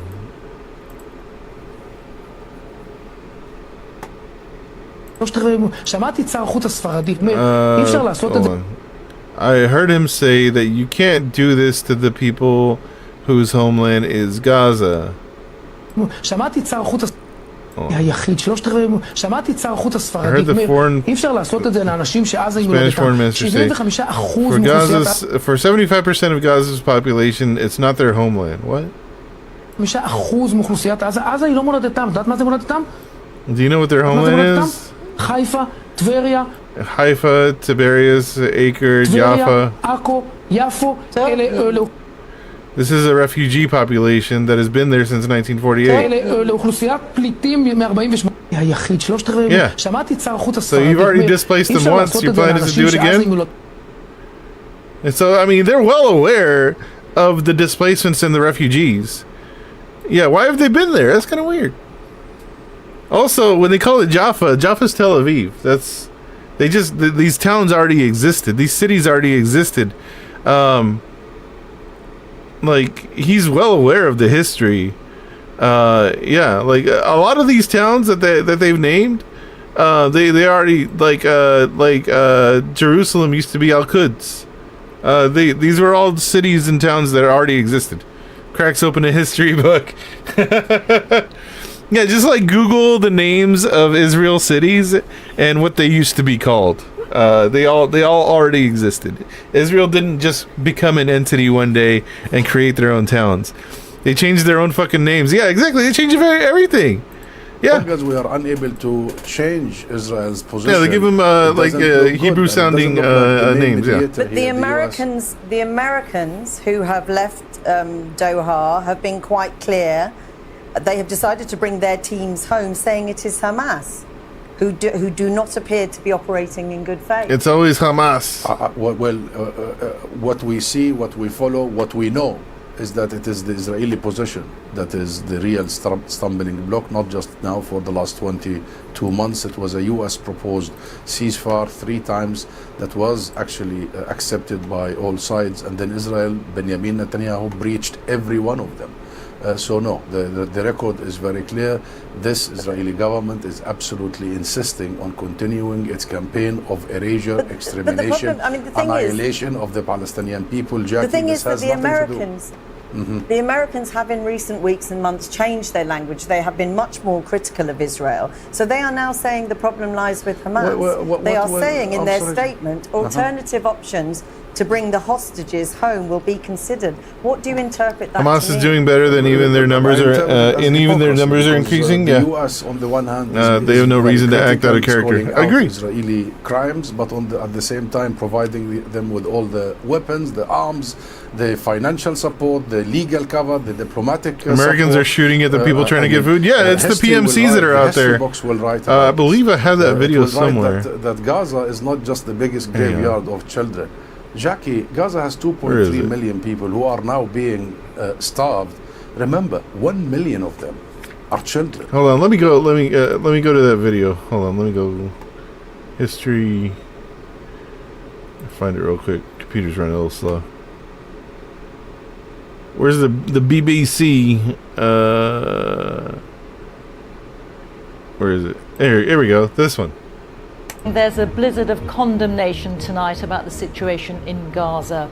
The head of the UN They has interview said the a former Green moral Beret crisis that challenges the global in this conscience. video, I believe. Yeah. And Sir Keir Starmer has released a statement calling the images of starvation utterly horrifying. 1 million children. He says the UK will evacuate children The from average Gaza who are in age urgent of need somebody in medical Gaza attention. is like 17. Israel says it'll allow countries to airdrop aid in the coming days, but aid agencies say this won't be enough.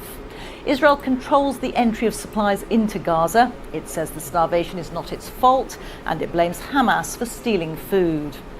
The BBC, like other news organisations around the world, is prevented by Israel from reporting inside Gaza. Oh, really? I wonder and why. seeing for ourselves what is really going on. So we rely on trusted freelancers in the territory, and working with them, our international editor Jeremy Bowen BBC sent shilling this that report propaganda from for Nelk. Jerusalem, Yep. and a warning there are distressing scenes from the start. BBC only does interviews with dumbasses and propagandists. In Gaza has been seen by millions around the world. His name is Mohammed, he's 18 months old, and he weighs 6 kilos. His mother, Hidayah Al-Mutawi, has lost her home and her husband, who was killed, and Mohammed and many others will not survive much longer unless unrestricted aid starts flowing into Gaza. He can't stand up on his feet or sit because of the fatigue. We can't get baby formula for Mo because the prices are too high. I go from one hospital to another trying to get him formula, but I can hardly find any. Mohammed and his mother Hidayah were filmed by one of the trusted Palestinian freelancers we work with in Gaza, who are themselves starving.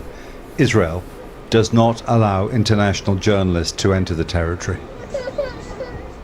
So we went to a spot overlooking Gaza, a vantage point in the frontline town of Sderot, where Hamas attacked and killed Israeli civilians on the 7th of October 2023. Israelis come here to look at the war, only a few miles away. It was hazy, so it was hard to see, and the steady sound of Israeli artillery was carried away on the wind. Since my last visit, vending machines have been installed if anyone needs refreshment. From here, it feels like looking out of one world into another, not distant, but remote and isolated. So, from up here, genocide viewing field trip. Yeah, two visions I have coworkers who will watch military footage from Ukraine, but won't look up this, dude. Get them. See if you can like slip in like an electronic intifada analysis from like John Elmer, because he's really good at that, and he's really entertaining. That world. Israel, supported by the United States, says there's plenty of food in Gaza, and if people are going hungry, that's because Hamas has been stealing it and because the UN and others have not been distributing it in the way that they should be. Now, the other version, which is supported by Western governments, including Britain and France, and by aid agencies with decades of experience of operating in war zones, is that Israel's restrictions on the entry and the movement of food and other essential items in Gaza has created a humanitarian catastrophe that means that now people aren't just going hungry, the vulnerable, children, are starving to death. This is not a battlefield, though it might look like one. It's a food distribution point in Gaza. Bullets are kicking up the sand as men wait to get food. It's one of 4 sites run by the so-called Gaza Humanitarian Foundation, a joint Israeli-US scheme they say replaces the UN and keeps food away from Hamas. Horrors of capitalism, even in the Holocaust, you have to pay for food. Yeah. Armed American security guards opening fire. I think you hit one. It was filmed by a US soldier who signed up for the operation in Gaza. You remember the water scene in Factory? Yeah. When he saw American colleagues. Do not become accustomed to the water, my friend. You'll resent its absence. And the IDF killing civilians. The soldier is Lieutenant Colonel Anthony Aguilar, a Special Forces veteran of the US Army's Green Berets. He's in Washington. I spoke to him from a spot just near the Gaza border. I witnessed the Israeli Defense Forces shooting at the crowds of Palestinians. I witnessed the Israeli Defense Forces firing a main gun tank round from the Merkava tank into a crowd of people, destroying a car. A tank round. Of civilians that were simply driving away from the site. I witnessed mortar rounds being They were driving away from the site. Yeah, good thing he doesn't work for Boeing, yeah. They were driving away from the site and the tank fucking blew up the car. Fired at the crowds of people to keep them controlled. As a professional soldier with a very long career, what was your professional opinion of what was happening? My professional opinion of how the sites were established was what I would describe as amateur. Inexperienced, untrained, no idea of how to conduct operations of this magnitude. That would be my most benign assessment. In my most they went from like having like 400 aid sites to having 4. In my entire career, have I never witnessed the level of brutality and use of indiscriminate and unnecessary force against a civilian population, an unarmed, starving population. I've never witnessed If this that isn't on the news like tomorrow, until like all plastered everywhere, of the then we're just hiding it. U.S. contractors. Based on the knowledge you have, do you think that you were a witness then to war crimes? I think you're saying that auto-translate. Without closed question, captions. I witnessed war crimes. I witnessed war crimes being held by the Israeli Defense Forces, without a doubt, using artillery rounds, mortar rounds, firing tank rounds into unarmed civilians is a war crime. People can resist hunger for a long time, but in the end their strength ebbs away and deaths can rise exponentially, and that is what seems to be happening now in Gaza. Israel insists its forces have not targeted civilians.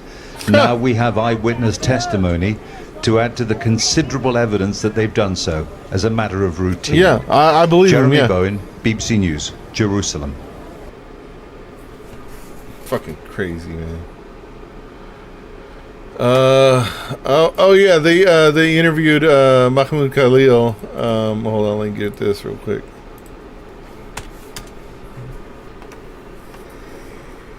Here, though, do you specifically condemn Hamas, a designated terrorist organization?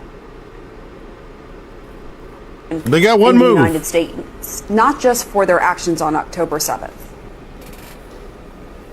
I condemn the killing of all civilians, full stop.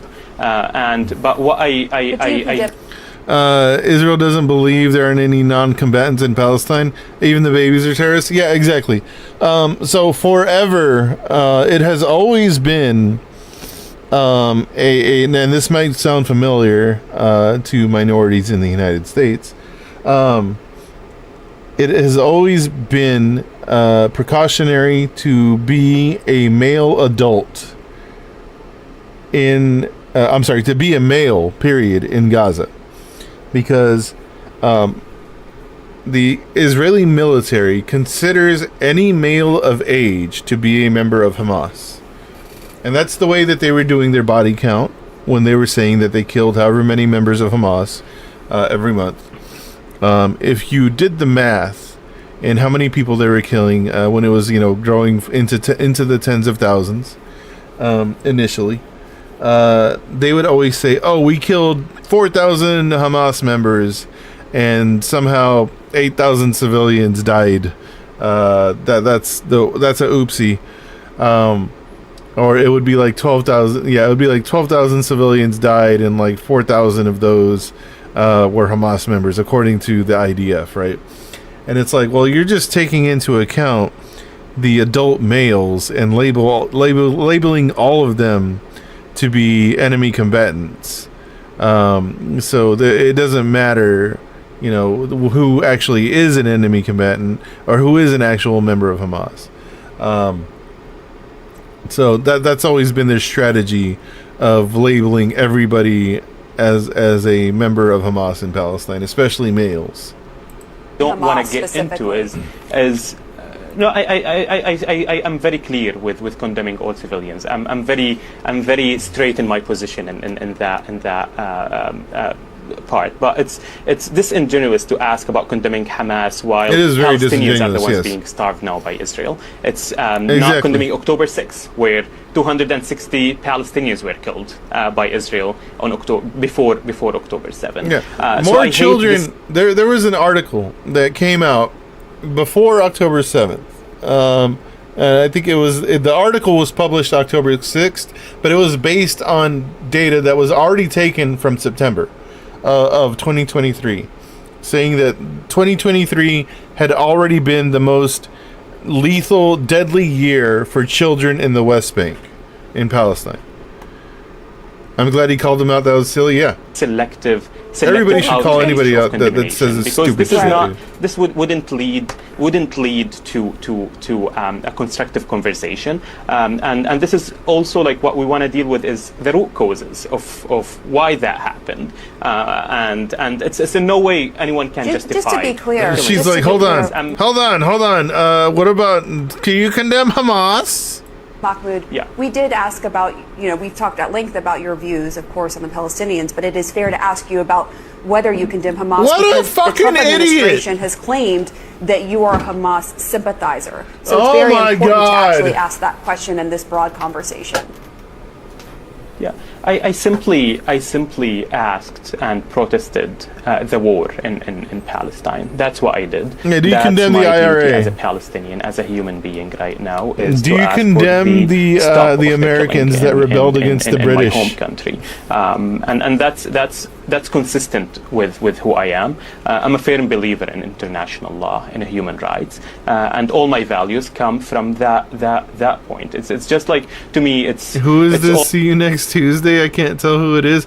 This person, I don't know who that is. That's Wolf Blitzer, though. I'm gonna get Wolf Blitzered later, though. Always, as I said, disingenuous and absurd to ask such questions when literally 62,000 Palestinians have been killed by Israel. And that's why I wouldn't really engage much into such questions on condemnation or not. Annoying, to say the least. Yeah. Wolf looks like he needs a vacation or retirement. Yeah, he looked like he was barely hanging on there. Yeah. Alright, what else I got? Having trouble loading this video. Gotta reload. Oh yeah, here's Ron DePantpiss. That's what Trump called him one time. Hey. And I remember WrestleMania 3. Hey, what's up? Hey, stop. I'm get out of here. Get out of here. Get out of here. Get out of here. Get out of here. Get out of here. So you used to have the he called him a Nazi. So you would go and you would have that. And I remember WrestleMania. Anti-alligator Alcatraz protester disrupts Governor Ron DePantpiss's Hulk Hogan tribute. Good. No justice, no peace. Am I right? All right. Oh, here's an update. One of the latest updates for the Freedom Flotilla. This might be the last video you see from me for a while. Tonight, we believe that the Zionist entity will come to kidnap us in international waters as we attempt to break the illegal siege of Gaza going on since 2000. So if this is happening, this is going to be happening right about now, because it would be morning in Gaza, or we're approaching morning. 7. I want to thank everybody who's been a part of this journey. The fight continues on. No matter what happens to me and the rest of the crew, please promise me you'll continue to fight for Palestine, to fight for the people of Gaza, to end this genocide. Because the world is woken up. Zionism must end. It is truly evil. Zionism is not Judaism. And I just can't say enough. I'm out and say I lost words. I've tried to make this video 5 or 6 times. But I just want y'all to know that I have no regrets. I'm at peace with our decisions. And I know at the end of the day, we are stronger together. No matter how This is what it looks like to be on the right side of history. Yeah, absolutely. Get to a free Palestine. I know one day, inshallah, it will be. I love you all very much, and I'll see y'all on the other side. Free Palestine. Jacob Berger out. Yeah, that's Jacob Berger giving the latest update from the Freedom Flotilla. Here's Paul Beinart shuts down Scott Jennings, who tries to blame starvation on Gazans on Hamas. Oh, whoops, I forgot to unmute it. Here we go. Oh, no. Oh, my buttons don't work. Why did it take this long? I mean, in November of last year, the International Criminal Court issued a warrant for the arrest of Benjamin Netanyahu for the war crime of starvation 8 months ago, before Israel cut off all food, all water, all electricity into the Gaza Strip for 3 months. And to say the United States is silent, it's much, much worse than that. The same coworker says this flotilla is performative. If they wanted to help, they should have chartered a bigger boat for more food. I was like, bro. Okay, this is like the 3rd or 4th flotilla, right? Does he know about the 2010 flotilla? Where Israel boarded it and killed 10 people and wounded 10 other ones that were unarmed? That might be a good one to study. That might be a good maybe that flotilla was also performative and those people needed to die. I don't know, man. At least somebody's trying to do something. We are profoundly complicit and deeply responsible. It is our weapons that enforce this starvation. This slick fucking motherfucker over here. He's about to say something stupid. It is our diplomatic efforts that prevent international justice from being done. The blood is on our hands as Americans because Absolutely. it is our weapons that is responsible for those children starving to death. No blood for the hands of Hamas? Hamas Shut has the lots of fuck no, up. why don't you let me finish? How about that? Okay? I'm just Okay. asking. Yes, You of blamed course. Israel and you blamed sorry. the U.S., but we haven't heard yeah. Hamas yet. I'm just I asking. actually have one of my closest friends in college was blown up by asking. Hamas. I have probably a lot more experience with suffering from Hamas, with all due respect, than you do. Let's say this. If we want to see who is more to blame for the starvation of children in Gaza, Hamas or Israel, let CNN in. Israel has not allowed Western journalists in since October 7th. Let them go in. Let CNN go in and decide see what's for going themselves. on. How about that? What do you think about that? What about Hamas? What do you think would happen if Hamas Peter, just released give me the 1 hostages? second. Scott, let me ask. Why did it take this? Fucking annoying, man. These people are just so fucking annoying. It's just people being disingenuous. That's really what it is. Even when they will stop Fox from filming. Yeah, exactly. Even when they're there, yeah, they stop Fox from filming. And maybe I would let Hamas babysit my children. Yeah, I think I think they have more credibility than the people that are starving an entire 2 million people population. IDF plays a game of target practice. Young boys targeted in the testicles. And what was even more distressing was the pattern of injuries that we saw, the clustering of injuries to particular body parts on certain days. So one day they'd be coming in predominantly with gunshot wounds to the head or the neck, another day to the chest, another day to the abdomen. And I operated one day on half a dozen young boys, all of whom had severe abdominal injuries. One day, 12 days ago, another doctor speaking 4 up. Young teenage boys came in, all of whom had been shot in the testicles, and deliberately so. And this is not coincidental. The clustering was far too obvious to be coincidental, and it seemed to us like this was almost like a game of target practice. We're going to shoot the head today, tomorrow it'll be the chest, the next day it'll be the testicles.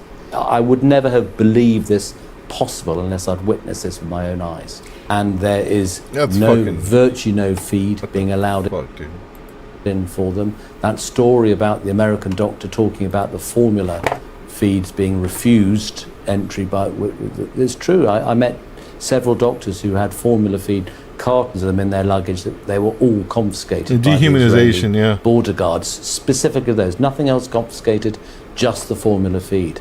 And there are babies dying. There were 4 premature babies who died in the first 2 weeks when I was in Gaza, in Nasser Hospital. And there'll be many more deaths unless the Israelis allow proper food to get in there and nutrition. And these reports that many of these patients are being kept alive with sugar and water, is that what you were doing as well? Yeah, well, so the first week I was there, I visited the paediatric unit, and there were, I think, virtually all the children on the paediatric intensive unit then were being fed with 10% dextrose, which, as you say, is sugar water. There's no nutritional value at all. And what was even more distressing was the pattern of injuries that we saw, the clustering of... Yeah. All right, what else I got? Oh yeah, we're gonna watch the South Park thing, I guess. Not the actual video, just people talking about it. I'm surprised they're letting in foreign healthcare workers. Yeah, they've been letting in like Doctors Without Borders for a while, for a long time now, and that's generally who comes back and says gives reports like this. But no, it's really about who's listening to them, because they've been doing this since the beginning, for years. I mean, and they've always been the ones that speak up. But the coverage that they get, it's slim. It's slim. I'm surprised they're still allowing them in and not killing them yet. I mean, I guess I'm surprised too that they're still allowing the program to operate. I guess the IDF doesn't have their own doctors that they want to send in, because they would probably just kill people, like they did when they sent fake doctors into hospitals in the West Bank that assassinated people. Turned out to be just, IDF kill squads. If y'all remember that. Here's Trump watching the South Park episode. Oh, wait, hold on. I know good and goddamn well they ain't put that shit on TV. Get Paramount on the phone now. Somebody got to answer this. Didn't y'all just have to pay me $16 million? What you mean you ain't had no control over that? It's not taking off the air. Today, I'm suing you for $100 fucking billion. My thing not even small. Go ask Epstein. How many people have seen it? Millions! How did they even get footage of me? That's private. Delana knew about me and the devil relationship for years, so don't. Oh, my ankles, y'all stressing me out. Y'all said Obama and Martin Luther King would be enough. And with a play, we gonna play. What state is South Park located in? I'm flying there today. I know good. Oh, my ankles! Y'all stressing me out. His ankles are so bloated, man. All right. The South Park dares Trump to cancel them. Personally, not the biggest fan of South Park, but sure. I guess it's funny. I don't know. Let's see what Jared Bauer says about it. After an excruciating 2-year wait, South Park is finally back with season 27, and the first episode, Sermon on the Mount, was an absolute banger. If Trump's influence is powerful enough to allegedly bring down The Late Show for mocking his administration, then what's to stop him from going after another cultural institution that's spent decades literally flipping off anyone that's in power? The government can't cancel the show. I mean, what show are they going to cancel next? Well, after weathering a brutal legal standoff with Paramount, owner of The Late Show, Matt and Trey returned by tripling down on anti-Trump satire and delivering an emphatic message to the man in the Oval Office. Come at me, bro. Let's dive in. But first, a quick recap of the episode. The vibe in South Park is shifting. Cartman wakes up to the unsettling revelation that NPR, his favorite news program to make fun of, has been canceled by the president. Even more shocking, PC Principal has gone through a rebrand and is now known as Power Christian Principal. He assigns the Bible and brings Jesus to school in an attempt to correct the excesses of the previous progressive regime. Cartman, now adrift without woke culture to complain about, has a full-on existential meltdown. Meanwhile, the town's parents mobilize to get religion out of the school, but when their rally shows up at Garrison's doorstep, they discover he's no longer president. Nope, Garrison as Trump has been retconned and replaced with Flappy Head Trump, styled exactly like Saddam Hussein from earlier in the show. Same animation, same voice, it's the same thing. Taste in men. It's the same taste in men. Hey, relax, guy. When Trump gets wind that South Park is turning against him, he threatens litigation against the entire town. 60 Minutes, afraid of getting sued into oblivion, nervously toes the line, but the people of South Park won't back down. We aren't going to be told what to do by anyone. Jesus descends from the heavens to give communion, but quietly whispers that he's only back in town because of a lawsuit settlement. Apparently, in order to avoid getting canned like Colbert, the show had to pivot to Trump-friendly sentiments like Jesus. So Gerald settles the lawsuit, but the price of peace is that they have to imbue the show with pro-Trump messaging. Cut to a humiliating propaganda video of a poorly endowed Trump sweating through the desert. The end. Freedom of speech has always been South Park's pet issue. From day one, the show has lived under the threat of censorship and leaned into it. The show has aspired not only to entertain, but to act as a litmus test for America's actual commitments to freedom of expression. The South Park movie was a meta-commentary on parents' outrage over the show's content, and years later, in response to the Charlie Hebdo tragedy, they tried to depict the Prophet Muhammad unsuccessfully. So it makes sense that in a moment when the president is increasingly sensitive, reactive, and litigious about media criticism, they would respond by going real hard. This episode is formulated in response to a couple major things making headlines: the cancellation of The Late Show with Stephen Colbert, its likely connection to a merger between Paramount and Skydance Media, South Park's legal entanglements with Paramount, and the rise of Christian nationalism, or what some dub the woke right, reacting to the excesses of the woke left. Let's start with the Paramount shenanigans. Palestinians. Since July of last year, CBS Paramount has been in the process of an $8 billion merger with Skydance Media, but the deal requires approval from various federal agencies, including the FCC. Then in December, Trump sued CBS Paramount for deceptively editing a Kamala Harris interview on 60 Minutes, who are depicted as all but pissing themselves in the episode. Despite settling for $16 million in July of this year, the Trump-aligned FCC chair Brendan Carr relaunched a news distortion inquiry against them, flagging it as part of the merger review and putting serious pressure on Paramount. Basically, Trump and his loyalists have Paramount and Skydance by the balls and are using regulatory power to pressure companies into censoring their content or complying with their wishes. Since then, Skydance has been appeasing conservative demands, promising to scrap all DEI efforts, audit perceived biases, and preserve, quote, unbiased journalism. Then this past week, CBS canceled The Late Show with Stephen Colbert, a show known for its outspoken criticism of Trump. While the official line is that the decision was made for financial reasons amid declining late-night viewership, the optics suggest something else, that Paramount may be bending the knee to political pressure by aligning their programming with Trump-era sensitivities. Recently, South Park got caught up in the same legal drama. Matt and Trey were finalizing a major streaming deal with Paramount when they accused the studio of interfering with negotiations and violating their contractual autonomy. After weeks of legal tension, the deal was finalized. 5 years, 50 episodes, reportedly worth $1.5 billion. On an obvious level, Jesus' sermon seems to very heavily suggest that the executives who Matt and Trey have been in litigation with for the last month are, in fact, kowtowing to demands for censorship in interest of getting the deal passed. When the, quote, pro-Trump content starts at the end, it's notated as 1 out of 50, referring to the 50-episode order by Paramount. So while on the one hand the episode portends a dark future for freedom of expression in the media, it also depends on how you look at it. After all, the episode exists, and it's the exact opposite of something that aligns with Trump's interests. In fact, the entire thing pretty much boils down to trying to trigger Trump with the most below-the-belt insults they could think of, basically daring him to cancel the show. They even retconned Garrison as Trump, not only to free up one of the show's best characters, but to make the criticism more direct and ballsy. Now they can't hide behind allegory anymore, not that they ever really were.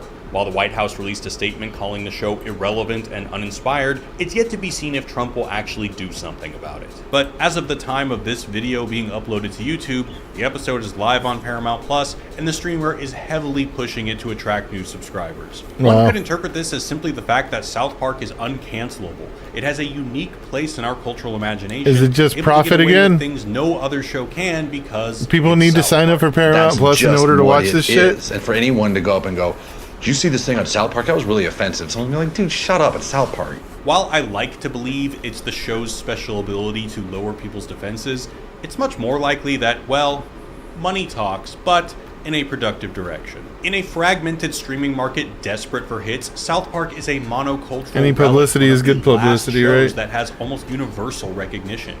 If Paramount Plus has any hope of surviving, they need marquee content that people actually care about, hence a 10-figure streaming deal. By outwardly accusing Paramount of bowing to censors, South Park has boxed them into a corner and forced them into a situation where they must defend creative autonomy.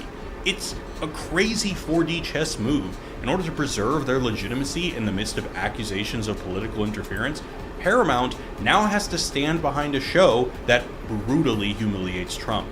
Matt and Trey have essentially weaponized the optics of censorship to force Paramount into making a massive symbolic and financial commitment to free expression.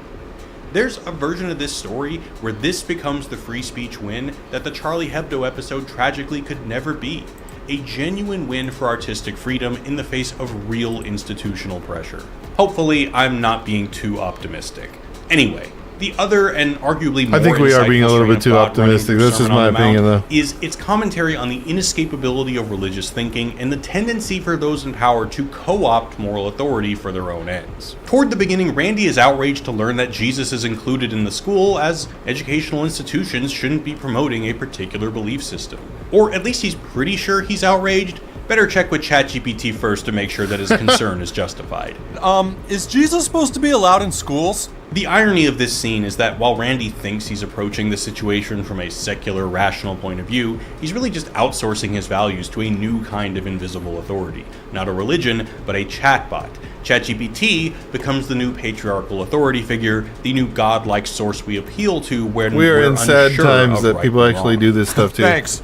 It's really nice to have someone to talk to about all this. This is one of the episode's big ideas, that religious modes of thinking never really go away, they just morph into new forms, whether it be a secular religion like the woke left, or a religion like Christianity, or a secular religion masquerading as a religion like the woke right. Nowhere is this clearer than with PC Principle's transformation into Power Christian Principle.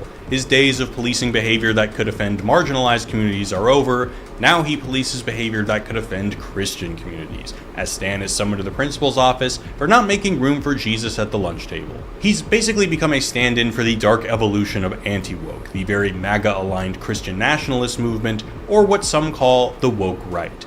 Despite having opposite views now, PC Principle more or less exhibits the same behavior. He still bullies, and he still berates with platitudes, just of a different flavor. There's only one truth, one cross, and one savior. And you will find him in your heart.